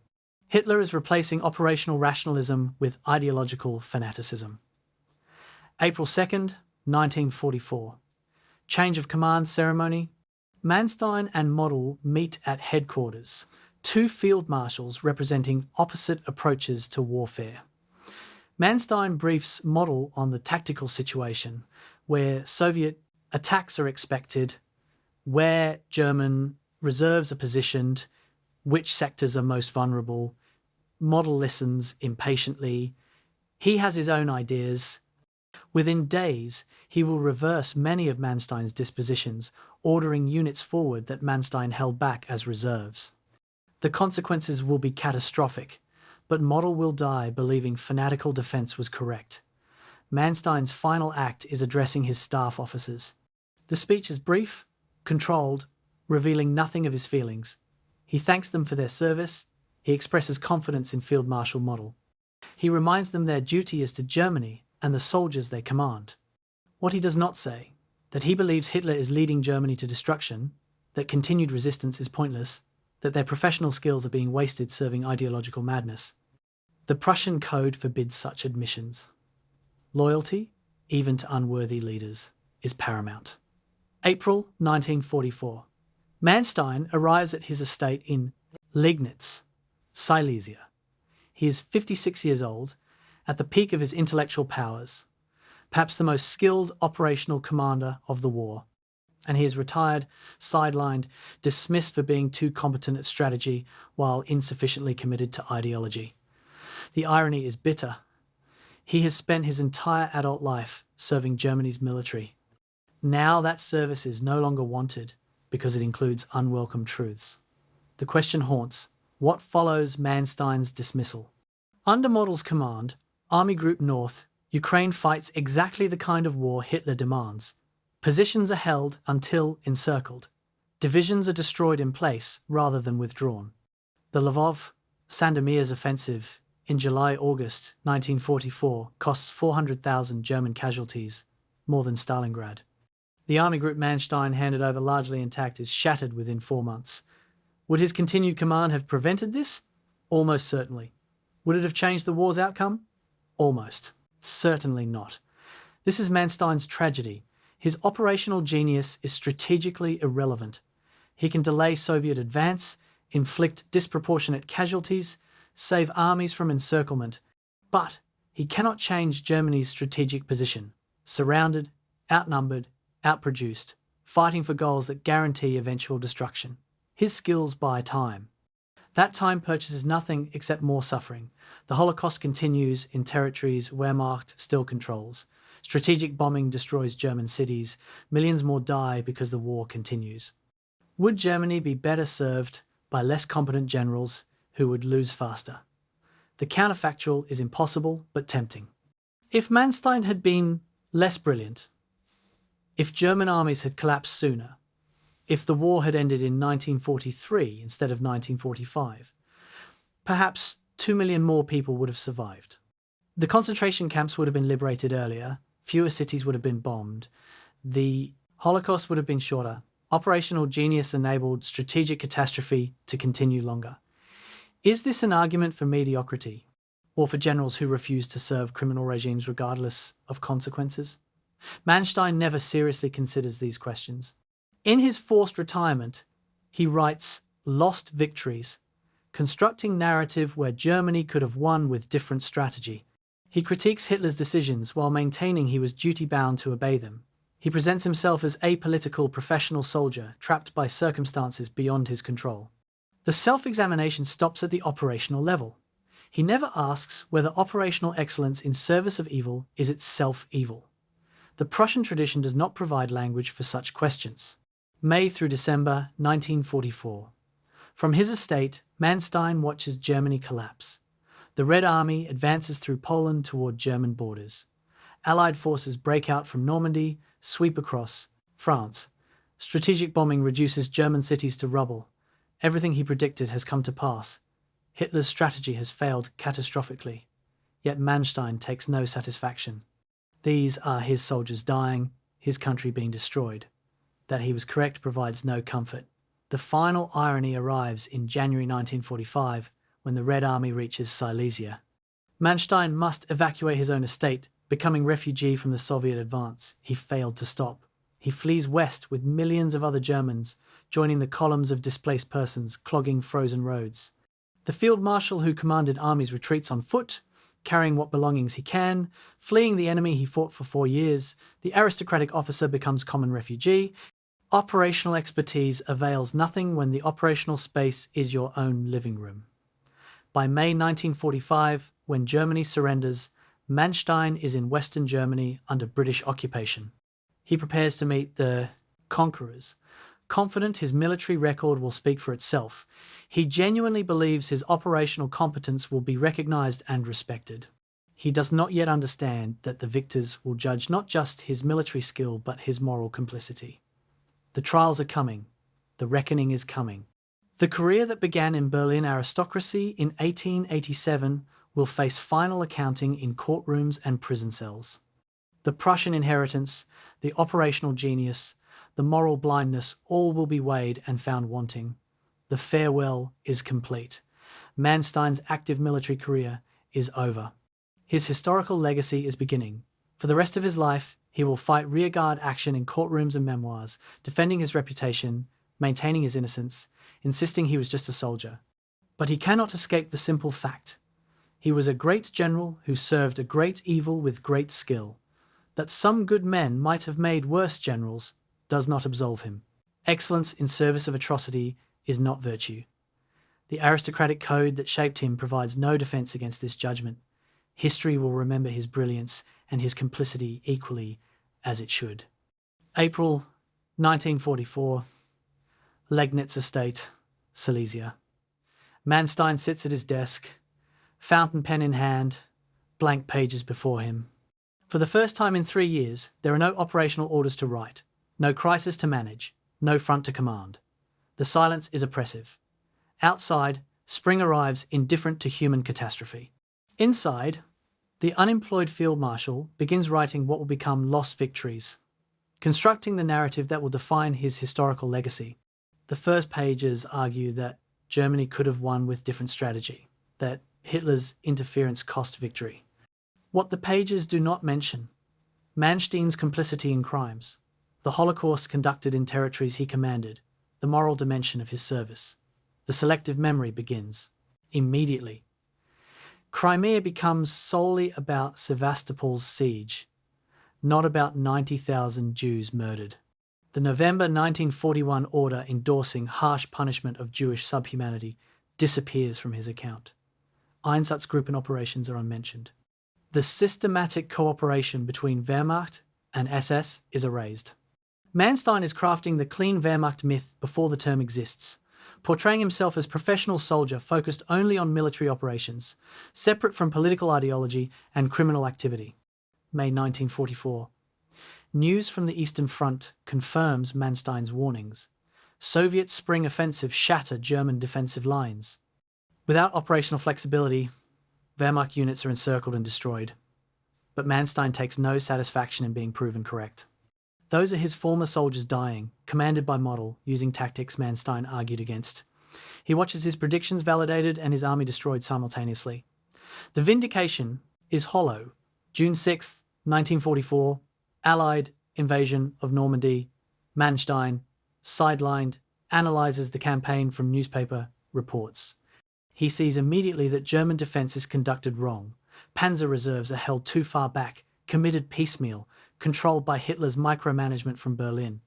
The same errors that hamstrung operations in Russia are repeated in France. Manstein is certain he could defend better, could blunt the invasion, could, what? Prolong the war? Enable more Holocaust victims? Even in his strategic analysis, he does not connect military operations to moral consequences. July 20th, 1944. The date marks history's turning point, though Manstein does not participate. Army officers attempt to assassinate Hitler, hoping to end the war through negotiated peace. The bomb in Hitler's conference room fails to kill the Führer. The conspiracy collapses. Hundreds of officers are arrested, tortured, executed. Manstein was approached by conspirators in 1943 but refused involvement. Now he is profoundly relieved. Had he joined, he would be facing trial and execution. His loyalty to Hitler, however strained, has saved his life. But the refusal to join raises difficult questions. Manstein knew the war was lost. He believed Hitler's strategy was catastrophic. He understood that continued fighting meant only more German suffering. Yet, when offered a chance to end it through coup, he declined. The reasons are complex. Prussian code forbids military rebellion against legitimate authority, concern about civil war if coup succeeded, fear of Soviet occupation without Wehrmacht to resist. But the result is simple. Operational genius who saw Germany's destruction chose not to prevent it when he had opportunity. August through October 1944. The situation worsens catastrophically. Soviet summer offensive destroys Army Group Center, 600,000 casualties, Germany's greatest defeat. Operation Bagration proves that Manstein's mobile defense concepts, rejected by Hitler, were correct. Model's stand-fast tactics lead to exactly the encirclements Manstein warned would occur. Army Group North Ukraine, which Manstein handed over relatively intact in April, is shattered by August. The operational skill that could have delayed Soviet advance is replaced by ideological fanaticism that accelerates collapse. Manstein watches from enforced retirement, writing his memoirs, constructing justifications. He argues in manuscript that if he had been given authority, if Hitler had not interfered, if mobile defense had been employed earlier, Germany could have stabilized the Eastern Front. Perhaps, but to what end? To continue the Holocaust longer? To allow more months of genocide while negotiating position? The operational what-ifs ignore the strategic and moral realities. Nazi Germany's goals were criminal. Serving those goals more competently simply implements crime more effectively. November 1944. The Red Army reaches East Prussia, German territory itself. Millions of refugees flee westward ahead of Soviet advance, carrying what they can, abandoning everything else. The propaganda Manstein heard throughout the war about Soviet barbarism is proving accurate in some instances, though German propaganda exaggerates and ignores that Wehrmacht behavior in Russia created desire for revenge. Regardless, German civilians are suffering terribly. The operational failures Manstein warned about are manifesting as humanitarian catastrophe. December 1944. The Ardennes offensive, Hitler's last gamble in the West. Manstein, had he been consulted, would have recognized it as strategically insane. Germany lacks forces for major offensive. The goal, splitting Allied armies and capturing Antwerp, is fantastical. Resources committed to Ardennes offensive are desperately needed in East to defend against coming Soviet winter offensive. But Manstein is not consulted. Hitler's inner circle now consists entirely of sycophants. The professionals who might have prevented the worst decisions are all dismissed or dead. January 1945. Soviet winter offensive begins with overwhelming force. The Red Army is 200 kilometers from Manstein's estate. He begins preparations to evacuate, sorting which possessions can be carried, which must be abandoned. The field marshal, who commanded armies, evacuates, like common refugee. There is bitter symbolism. Manstein spent years conducting fighting retreats across Russia, always managing to stay ahead of Soviet advances. Now the advance catches him personally. The operational space runs out. There is nowhere left to retreat. February 1945. Manstein and his family flee west through frozen roads clogged with refugees. They join millions of Germans escaping the Red Army, carrying suitcases and children, leaving homes and history behind. Manstein sees what his military operations ultimately produced: total defeat, population displacement, civilization collapse. The operational victories he won bought time for this catastrophe to become total rather than partial. His genius delayed nothing except the inevitable, making it worse when it finally arrived. March through April 1945. In Western Germany, under British occupation, Manstein watches the final act. Berlin surrounded. Hitler commits suicide. Wehrmacht surrenders unconditionally. The Third Reich, which promised 1,000-year empire, lasts 12 years and leaves Germany destroyed. Manstein's fears from early 1944 are realized completely. Hitler's refusal to accept military reality has produced precisely the apocalyptic end Manstein predicted. Being correct provides no comfort when correctness means watching your nation immolated. May 8th, 1945, Germany surrenders unconditionally. Manstein, technically still a field marshal though, without command, prepares to meet the victors. He has his military record: victories in France, Crimea, Kharkov, skillful conduct of defensive operations.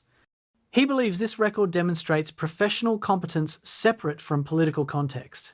He genuinely thinks his operational skill will be recognized by Allied commanders as fellow professionals. He does not yet understand that British and American officers will judge him not just as general but as enabler of genocide. The silent year ends. Manstein has spent it writing self-justifying memoirs, watching his predictions vindicated, observing Germany's destruction, and refusing to acknowledge his complicity in enabling the regime that destroyed it. He has compartmentalized systematically operational competence in one box, political responsibility in another, moral questions in a third. The boxes remain separate in his mind. The Allied prosecutors will force him to see the connections. The Hamburg trials will present documents he claims never to have seen, orders he pretends not to remember, cooperation he insists never occurred, but that reckoning is 4 years away. For now, in May 1945, Manstein is 62 years old, unemployed, essentially homeless, waiting to learn what victors will do with defeated generals. He has Lost Victories manuscript, mostly complete, 500 pages, arguing Germany could have won, never asking whether winning would have been worse. The Prussian inheritance, the aristocratic code, the professional military ethic all have failed to provide moral guidance when it mattered. Manstein spent the silent year in physical retreat. He will spend the next 4 years in moral retreat, defending the indefensible, justifying the unjustifiable, insisting to the end that he was just a soldier, following orders. The self-deception is complete. The accounting is just beginning. June 23rd, 1944. Operation Bagration begins. Soviet forces strike Army Group Center with 31 armies, over 2.3 million men. Within 72 hours, German defensive lines collapse. Within a week, multiple corps are encircled. Within a month, Army Group Center ceases to exist. 500,000 casualties, 300,000 captured, 28 divisions destroyed. It is Germany's greatest military defeat, larger than Stalingrad, and it validates everything Manstein warned would happen if rigid defensive tactics replaced mobile defense. Model and other Hitler loyalists commanded rigid defense. The result is catastrophic encirclement, exactly as Manstein predicted. The operational pattern is familiar to anyone who studied Manstein's warnings. Soviet forces fix German positions with frontal attacks. While German commanders hold positions per Hitler's orders, Soviet mobile groups penetrate weakly held sectors on the flanks. The penetrations reach deep into German rear before commanders recognize the threat. By the time retreat orders arrive, Soviet forces have already closed encirclement rings. Entire corps are trapped in pockets, ordered to hold per Hitler's stand-fast doctrine, then systematically destroyed. It is a textbook example of how rigid defense creates conditions for operational disaster. Manstein, reading reports from his forced retirement, understands immediately what is happening. This is precisely the scenario he presented to Hitler in their January and March conferences. Without operational flexibility, without mobile reserves, without authority to retreat before encirclement, Wehrmacht units become isolated and vulnerable. Soviet deep operations doctrine, designed to exploit exactly this rigidity, functions perfectly. The Red Army is implementing against Germany the same operational concepts Manstein used against them in earlier campaigns.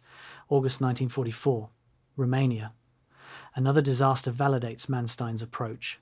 Army Group South Ukraine, successor to Manstein's command, is caught in massive encirclement at Jassy Kishinev. The ISE Kishinev operation by Soviet forces is textbook Manstein-style attack. Penetration on flanks, rapid exploitation, deep encirclement. Except now Germans are victims, not perpetrators. 200,000 casualties, 100,000 captured. Romania switches sides, joins allies, opens Balkans to Soviet advance. It is exactly the kind of catastrophe Manstein's mobile defense aimed to prevent.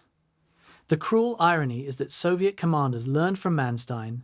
The deep operations theory, developed by Soviet military theorists in the 1930s, was tested and refined through 3 years of defeats. Red Army generals studied German operational methods while being defeated by them, incorporated those lessons, and now implement them with devastating effectiveness. The Wehrmacht taught the Red Army how to conduct modern mobile warfare through example. Now the students have surpassed their teachers. January 1945, the Vistula-Oder offensive demonstrates Soviet operational art perfected. In 3 weeks, Red Army forces advance 300 miles from Warsaw to within 60 kilometers of Berlin. German armies, positioned in fixed defenses per Hitler's orders, are bypassed and encircled. The operational tempo exceeds even the German blitzkrieg. Soviet tank armies move 50 to 60 kilometers per day, exactly the pace Manstein's panzers achieved in France. The difference: Soviet industrial capacity can sustain this tempo while German capacity is exhausted. The statistics are overwhelming. From Manstein's dismissal in April 1944 to Germany's surrender in May 1945, 2 million German military casualties on the Eastern Front alone, 4 million prisoners of war, 12 million German civilians displaced from Eastern territories. Every month, the Wehrmacht loses the equivalent of forces that invaded France in May 1940. The hemorrhaging is unsustainable, but Hitler forbids strategic withdrawal, insists on defending every position, courts operational disaster to serve ideological fanaticism. Manstein's counterfactual haunts professional analysis. Would his retention have mattered? Almost certainly yes, operationally. His mobile defense could not prevent Soviet victory, but could have delayed it significantly, inflicted higher casualties on advancing Red Army, preserved more Wehrmacht strength for longer. Military historians estimate Manstein-style elastic defense might have delayed Soviet advance by 3 to 6 months, possibly affecting where East-West occupation zones were drawn. But this raises an uncomfortable question. Were those hypothetical months worth the cost? Because the cost of prolonging the war is measured in lives. The Holocaust continued as long as Germany controlled territory where Jews could be murdered.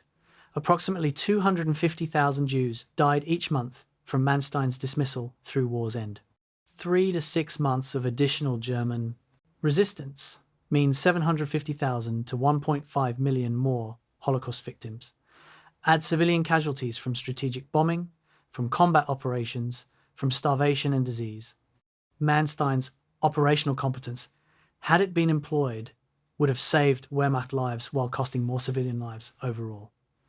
This is the darkest dimension of the counterfactual. Manstein's genius bought time in earlier campaigns. That time enabled genocide to continue. His dismissal and replacement by less competent commanders accelerated German collapse. That collapse ended the Holocaust sooner. The logic is inescapable but horrifying. Operational mediocrity that loses wars faster can be morally superior to operational brilliance that prolongs them. Professional military excellence, normally admirable, becomes problematic when the army serves genocidal regime. March 1945. Multiple pocket battles across Germany demonstrate the futility of Hitler's strategy. The Ruhr, Pocket traps, 325,000 Wehrmacht soldiers. They are ordered to hold, promised relief that never comes, eventually forced to surrender. Courland Pocket in Latvia holds 180,000 men isolated by Soviet advance, ordered to defend per Hitler's stand-fast doctrine, still holding when Germany surrenders. These pockets tie down forces desperately needed elsewhere, achieve nothing strategically, exist only because Hitler forbids retreat. Manstein's elastic defense would have evacuated these forces for use in mobile operations. April 1945, Battle of Berlin. Soviet forces assault the capital with overwhelming force. 2.5 million Soviet soldiers against 300,000 German defenders, many of them Hitler Youth children and old men scraped from the barrel of German manpower. The battle is street-by-street destruction. 100,000 German casualties in 2 weeks. Hitler commits suicide April 30th. On May 2nd, the city surrenders. The operational insanity of defending Berlin serves no purpose except ideological. Militarily, the war was lost months ago. The Berlin defense simply maximizes casualties in service of Nazi apocalyptic fantasy. May 8th, 1945. Germany surrenders unconditionally. The final accounting: approximately 5.3 million German military dead from 1939 to 1945. 6 to 7 million German civilians dead from combat operations, strategic bombing, starvation, displacement. The Holocaust: 6 million Jews murdered, along with millions of Soviet prisoners of war, Slavic civilians, Roma, disabled persons, political opponents. Total European dead: 40 to 50 million. The war Manstein served as senior commander was not just military defeat, but civilization-level catastrophe. The war without Manstein proved his operational arguments were correct. Rigid defense led to encirclements, stand-fast orders led to destruction of surrounded forces, tactical holding of positions sacrificed strategic mobility. Hitler's interference created military disasters. Everything Manstein predicted came to pass after his dismissal. But his predictions being correct does not mean his retention would have changed strategic outcome. Germany would have lost regardless. The only question was how long the losing took and what that delay cost in human lives. Historians still debate whether Manstein's continued command would have mattered.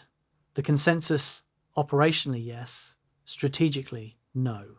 He could have conducted more effective defense, delayed Soviet advance, made victory more costly, but Soviet economic and demographic advantages were overwhelming. The Red Army could replace casualties indefinitely. The Wehrmacht could not. The outcome, German defeat, Soviet occupation of Eastern Europe, was determined by strategic factors beyond operational influence. Manstein's genius operated at operational level. It could not overcome strategic impossibility. The deeper question is whether operational competence in service of comprehensive evil is virtue or vice. Manstein believed professional military excellence was ethically neutral, that one could serve criminal regime without moral responsibility if one focused solely on military tasks. The war without him suggests otherwise. Bad strategy executed badly ends faster. Good strategy executed well prolongs suffering. When the cause is unjust, when the regime is criminal, when the war itself is atrocity, competent service is not admirable but damnable. Manstein never grasped this. His entire identity was built on military excellence as highest virtue. Accepting that excellence can be moral failure would require reconstructing his self-concept completely. April through May 1945, what Manstein was spared: watching his soldiers forced into final apocalyptic battles like Berlin, seeing children and old men sent to die for ideological fantasy, witnessing the total collapse of everything he spent his life defending. Manstein's dismissal in March 1944 meant he avoided the worst catastrophes. Whether this was mercy or injustice is open question. He escaped the end, but also escaped accountability for his role in creating conditions that led to it. The war went on without him, proving him right about tactics and wrong about everything that mattered more than tactics.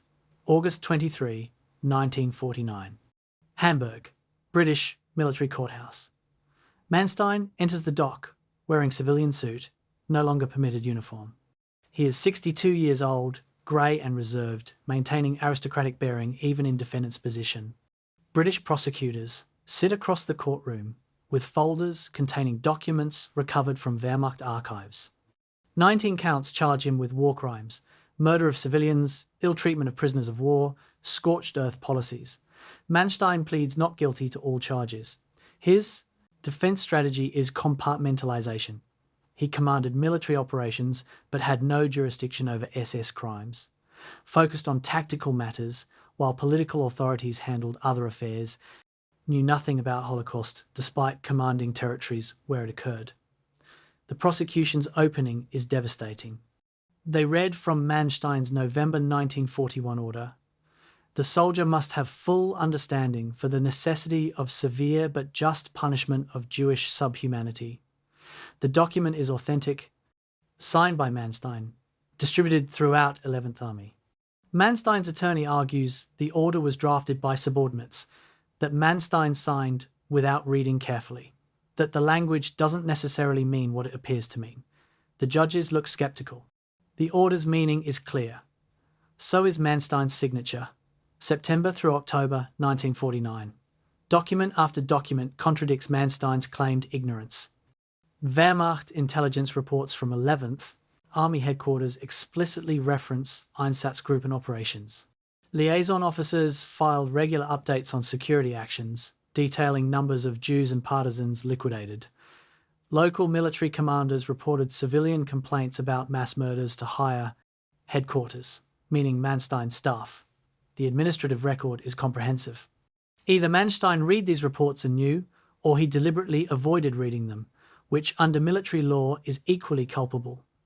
A key prosecution witness testifies about procedures. Wehrmacht units provided trucks, security cordons, communications equipment, and supplies to SS killing units.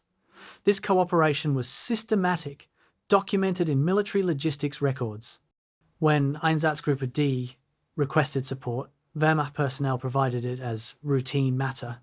The witness, a former lieutenant in 11th Army, describes multiple instances where Army troops established security perimeters while SS conducted executions. He testifies that everyone involved understood what was happening. The fiction of separation between military operations and SS crimes is demolished, October into November. The trial becomes technical, examining command responsibility doctrine. Under military law, commanders are responsible for actions in their operational area, whether they personally order them or not. If crimes occur and the commander knows or should know, failure to intervene or protest is criminal. Manstein's defense argues he lacked authority over SS forces. Prosecution responds with Wehrmacht doctrine clearly stating that military commanders have overall responsibility for security in their zones. SS units operate under military coordination. A commander who objects can refuse cooperation, deny logistics, restrict access. Manstein did none of these things. The personal dimension is wrenching. Survivors testify about massacres in Crimea. A woman describes watching SS soldiers and Wehrmacht troops coordinate the murder of her entire village. A man testifies about being forced to dig mass graves while German army units provided security. These are not abstract legal concepts, but human experiences. Manstein listens stone-faced, occasionally making notes for his attorneys, never showing emotion. The aristocratic reserve that served him in military command now reads as cold indifference to suffering. Manstein takes the stand in November. His testimony is consistent with his memoirs. He focused on military operations, left political matters to appropriate authorities, had no jurisdiction over SS activities, heard only vague rumours about mistreatment of civilians. The prosecution systematically destroys this defence. They present document after document filed at his headquarters, reports mentioning Holocaust operations, correspondence discussing Wehrmacht-SS cooperation. Either Manstein read his own headquarters files or he was negligent commander. Either way, he is culpable. A particularly damaging exchange concerns the Simferopol massacres. 14,000 Jews murdered in December 1941 through January 1942, while Manstein commanded 11th Army. Prosecution presents evidence that Wehrmacht trucks transported victims, army units established security, military communications coordinated the operations. Manstein insists he knew nothing. The prosecutor asks, "Field Marshal, you commanded 100,000 men across Crimea. You managed complex siege operations requiring perfect coordination. Yet you claim complete ignorance of mass murder operations involving thousands of victims and Wehrmacht support personnel." Manstein has no good answer. December 1949. Closing arguments.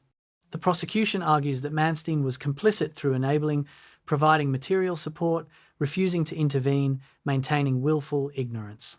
They present his military career as instrument of genocidal regime, operational excellence in service of ideological catastrophe. The defense argues that Manstein was professional soldier focused on military duties, that blurring military and political responsibilities is unfair, that he should be judged on his military conduct, not political context. The judges must decide which framework applies. December 19th, 1949. Verdict. Guilty on 9 of 17 counts. Count 8. Responsibility for massacres of Jews and Soviet prisoners in Crimea. The court rules that Manstein knew or should have known about crimes committed in his command area, that Wehrmacht forces under his authority provided support for Holocaust operations, that his failure to intervene or protest constitutes criminal negligence, at minimum, active complicity, more likely. He is acquitted on charges where evidence is insufficient but convicted where documentary record is overwhelming. Sentencing. 18 years imprisonment. Manstein shows no reaction. The aristocratic mask holds. But the verdict is devastating to his self-image. He has spent 5 years constructing narrative of professional soldier separate from political crimes. The court has rejected that narrative, ruled that operational command includes moral responsibility, established that enabling genocide through administrative cooperation is criminal even without direct orders.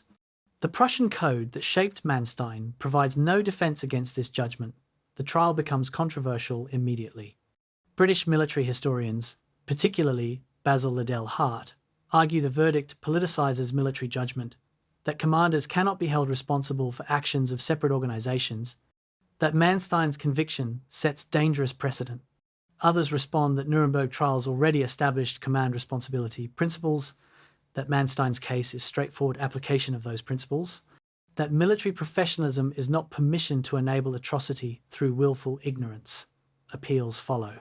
The sentence is reduced to 12 years on review, a compromise between conviction's gravity and political pressure for leniency. Cold War context matters.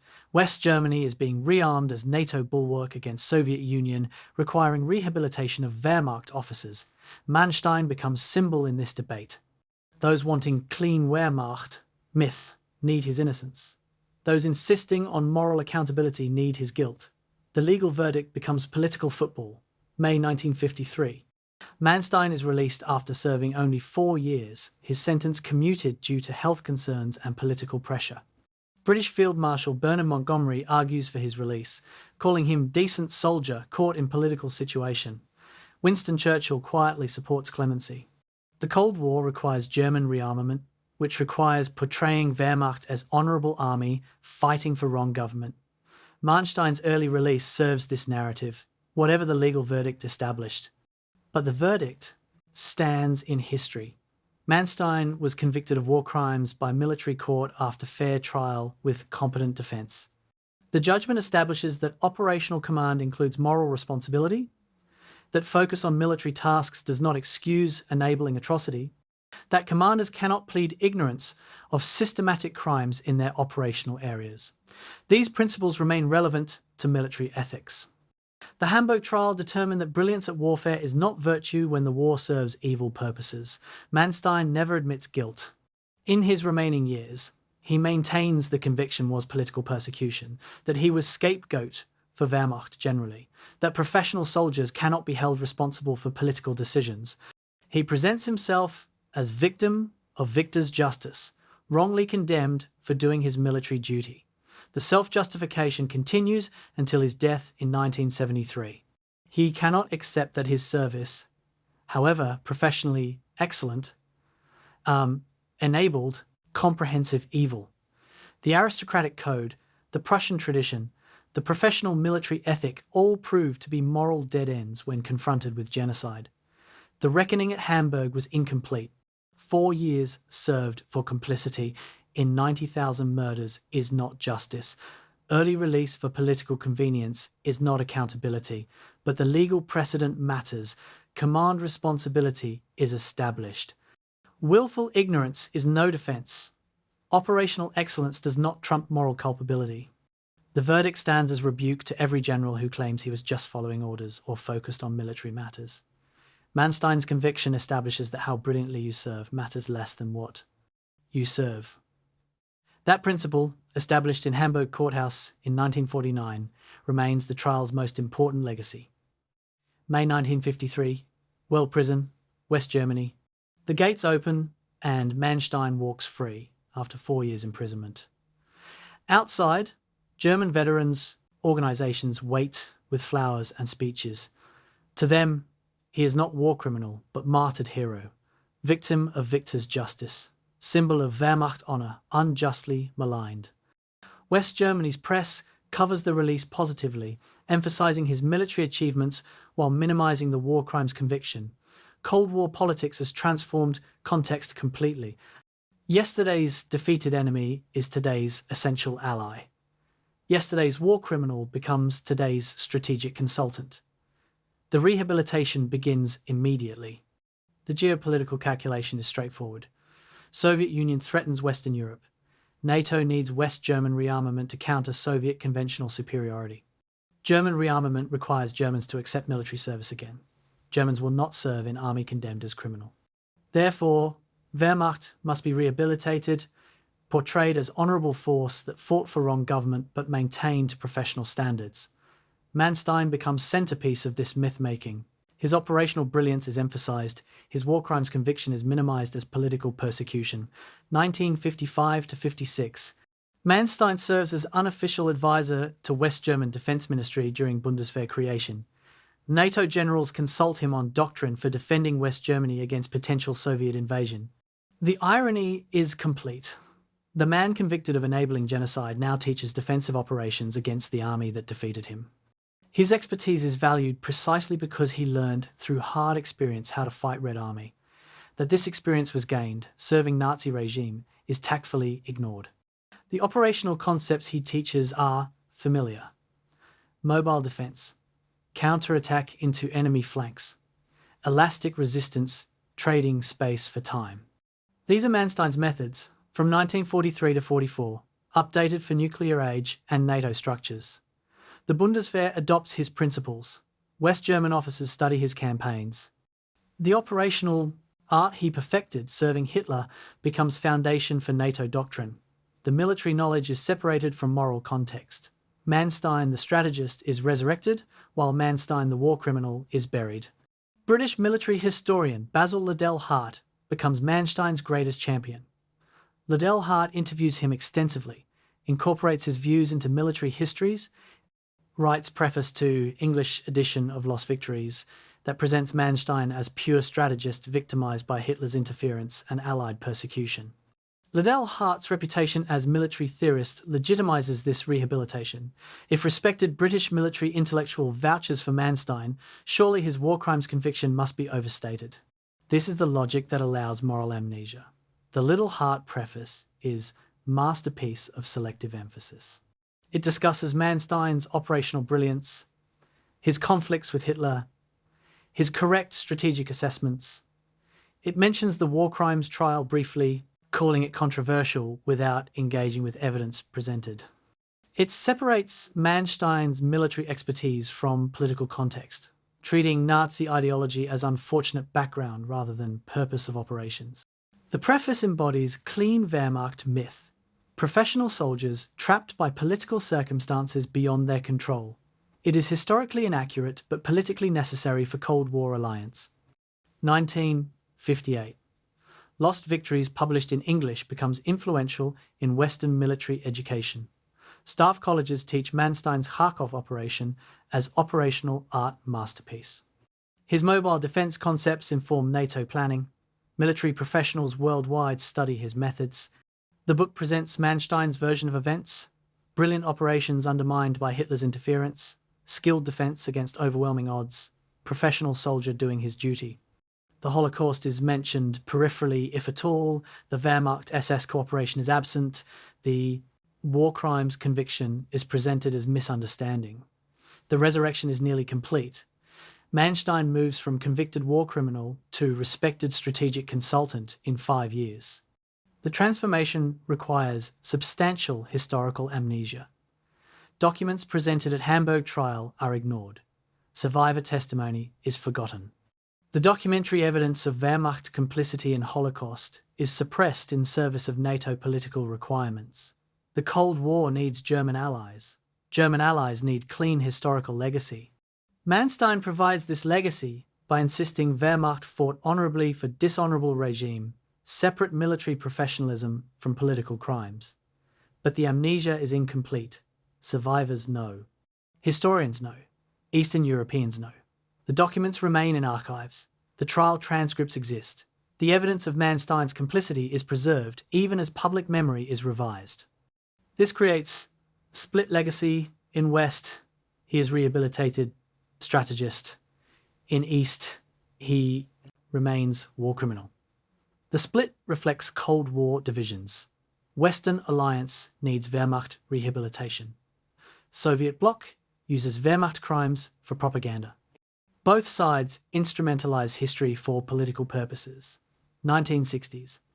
Manstein lives quietly but occasionally gives interviews and lectures. He maintains his innocence, presents himself as professional soldier maligned by politics. When asked about Holocaust, he claims ignorance or relegates it to SS operations outside military authority. When confronted with documentary evidence from his trial, he questions its authenticity or interpretation. The self-justification is consistent, comprehensive, and calculated. He has constructed narrative impervious to facts that contradict it. The Prussian aristocrat refuses to admit he enabled genocide. The strategic irony deepens. NATO defensive concepts based on Manstein's doctrine are designed for exactly the scenario he faced: defending against Soviet offensive in Eastern Europe. The operational methods that failed to save Nazi Germany are repurposed to defend democratic West Germany. The tactics that delayed Soviet advance toward Berlin in 1944 informed plans to defend Bonn in 1960s. Military knowledge transcends political context, apparently. That this knowledge was developed serving genocidal regime is technical detail, not fundamental problem. 1973. Manstein dies at 85 in Irschenhausen. Obituaries in Western press emphasize military genius, strategic vision, operational innovations. The war crimes conviction is mentioned as footnote, regrettable episode in otherwise distinguished career. Eastern European obituaries tell different story: war criminal who escaped full justice, enabler of genocide who was rehabilitated for political convenience. Symbol of Western willingness to forgive atrocity when strategically useful. Both versions are true, neither is complete. The resurrection succeeds because Cold War requires it.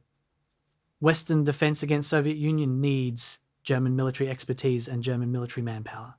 Obtaining both requires rehabilitating Wehrmacht, minimizing its crimes, emphasizing its professional competence. Manstein becomes vehicle for this project. His operational genius is undeniable. His crimes can be minimized as following orders, as SS responsibility, as tragic necessity of war. The narrative serves political purpose even as it distorts historical truth. But distortion has costs. Rehabilitating Wehrmacht creates space for neo-Nazi revisionism. If Wehrmacht fought honourably, maybe Nazi goals were not entirely wrong? If Manstein was unjustly convicted, maybe Holocaust is exaggerated? The logical slippage is predictable and dangerous. Cold War political convenience enables subsequent historical denial. The resurrection of Manstein, the strategist, requires burial of Manstein, the war criminal, creating amnesia that serves political goals but betrays historical truth. Modern assessment must hold both truths simultaneously. Manstein was operationally brilliant. Manstein was war criminal. His methods advanced military art. His service enabled genocide. NATO benefited from his expertise. His expertise was developed serving Nazi Germany. These are not contradictions but complexities. The Cold War resurrection simplified history for political purpose. Contemporary understanding must restore complexity, acknowledging genius and guilt equally, recognizing that operational excellence in service of evil remains evil, however excellent the operations. The resurrection succeeded too well. For generation after publication of Lost Victories, Manstein was remembered primarily as brilliant strategist. The war crimes conviction faded from memory. Holocaust historians documented Wehrmacht complicity, but military historians studied operational art. The separation of military and moral judgment that Manstein practiced in life continued after his death. Only in recent decades has scholarship reintegrated these dimensions, examining how military brilliance enabled genocidal policy. The true reckoning comes late, after political convenience allowed decades of partial truth. Present day. Military academies worldwide. Manstein's operations are still taught as exemplars of operational art. His Kharkov counterstroke is analysed in staff colleges from West Point to Sandhurst. His mobile defence concepts inform military doctrine. Students study his decisions, debate alternatives, learn from his methods. The instruction rarely mentions that these operations served Nazi genocide. The operational lessons are separated from moral context, treated as pure military science independent of political purpose. This separation, which Manstein practiced and defended, continues shaping how his legacy is taught. But another parallel education occurs. Holocaust museums document Wehrmacht complicity. The Hamburg trial verdict is studied in military justice courses. Historians present documents showing Manstein's knowledge of crimes in his command area. The evidence contradicts his self-justifying memoir. Two contradictory legacies exist simultaneously: Manstein the genius strategist and Manstein the war criminal. Most people know only one version. Few integrate both. The unresolved tension reflects broader questions about military professionalism under criminal regimes. Can operational excellence be separated from moral context? Is military competence ethically neutral? Are commanders responsible only for tactical outcomes or also for strategic purposes their tactics serve? Manstein's case forces confrontation with these questions because his operational brilliance and moral failure are both so extreme. Lesser officers can be ignored. His prominence demands assessment. 1990s Germany. Wehrmacht exhibition tours, German cities showing Wehrmacht complicity in Holocaust. Displays include Manstein's signed orders, photographs from Crimea, documents from his headquarters. Public reaction is intense. Some Germans defend Wehrmacht as honourable army. Others confront painful truths about grandfather's generation. Protests and counter-protests occur. Manstein becomes symbol in national reckoning with World War II legacy. His defenders emphasise operational achievement. His critics emphasise documented crimes. Neither side engages fully with complexity. Academic historians reach consensus. Manstein was genuinely brilliant operationally and genuinely complicit in genocide. These facts are not contradictory, but complementary. His operational skill enabled Nazi Germany to prosecute war of annihilation longer and more effectively. His administrative cooperation with SS enabled Holocaust operations in his command area. The genius and the guilt are inseparable. Professional excellence served ideological evil. Both statements are true simultaneously, but consensus among historians has not resolved public debate. Military professionals often resist integrating moral judgment into operational assessment. They argue that analysing tactics separately from politics is essential to learning military lessons. Holocaust educators respond that separating tactics from purpose whitewashes genocide.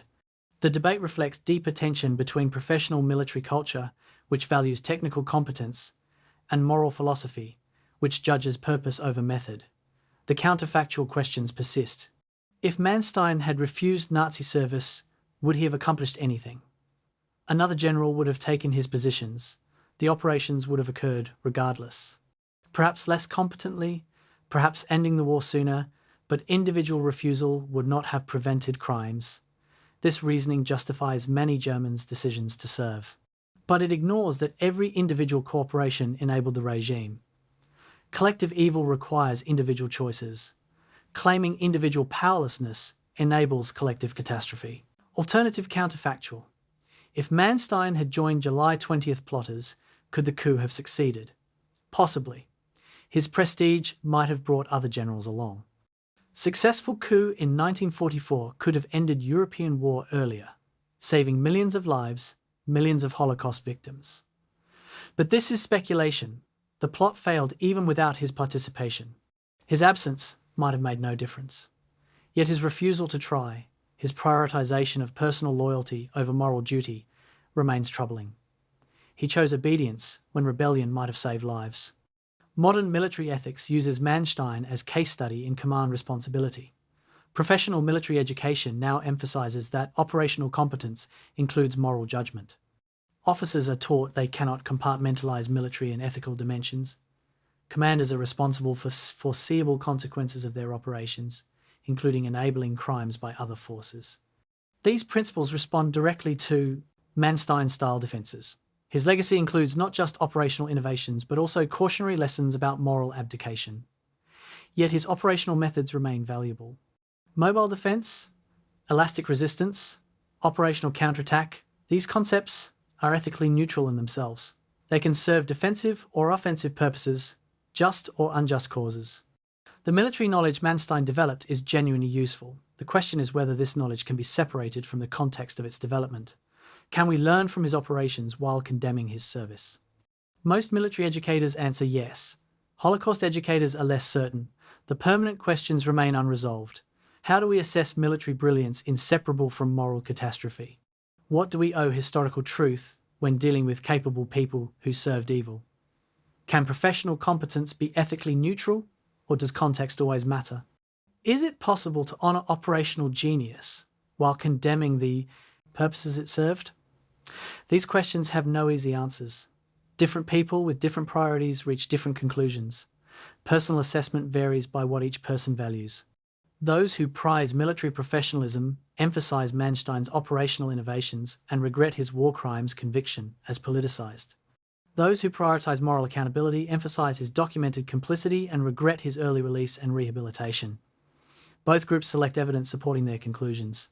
Complete assessment requires holding contradictory truths simultaneously. Exceptional general and convicted war criminal, operational genius and genocide enabler, defender of soldiers under his command, and enabler of mass murder in his operational area. The discomfort of this contradictory assessment is the point. Manstein's legacy should be uncomfortable. It should resist simple judgment. It should force recognition that humans can be brilliant and complicit, professional and criminal, honorable by narrow military standards, and dishonorable by basic moral standards. The complexity is not confusion but reality. Simple assessments, either great general or war criminal, fail because both are true and both matter. His Prussian inheritance shapes the entire legacy. The military tradition that produced his operational genius also produced his moral blindness. The aristocratic code that demanded professional excellence provided no guidance for moral choices under criminal regime.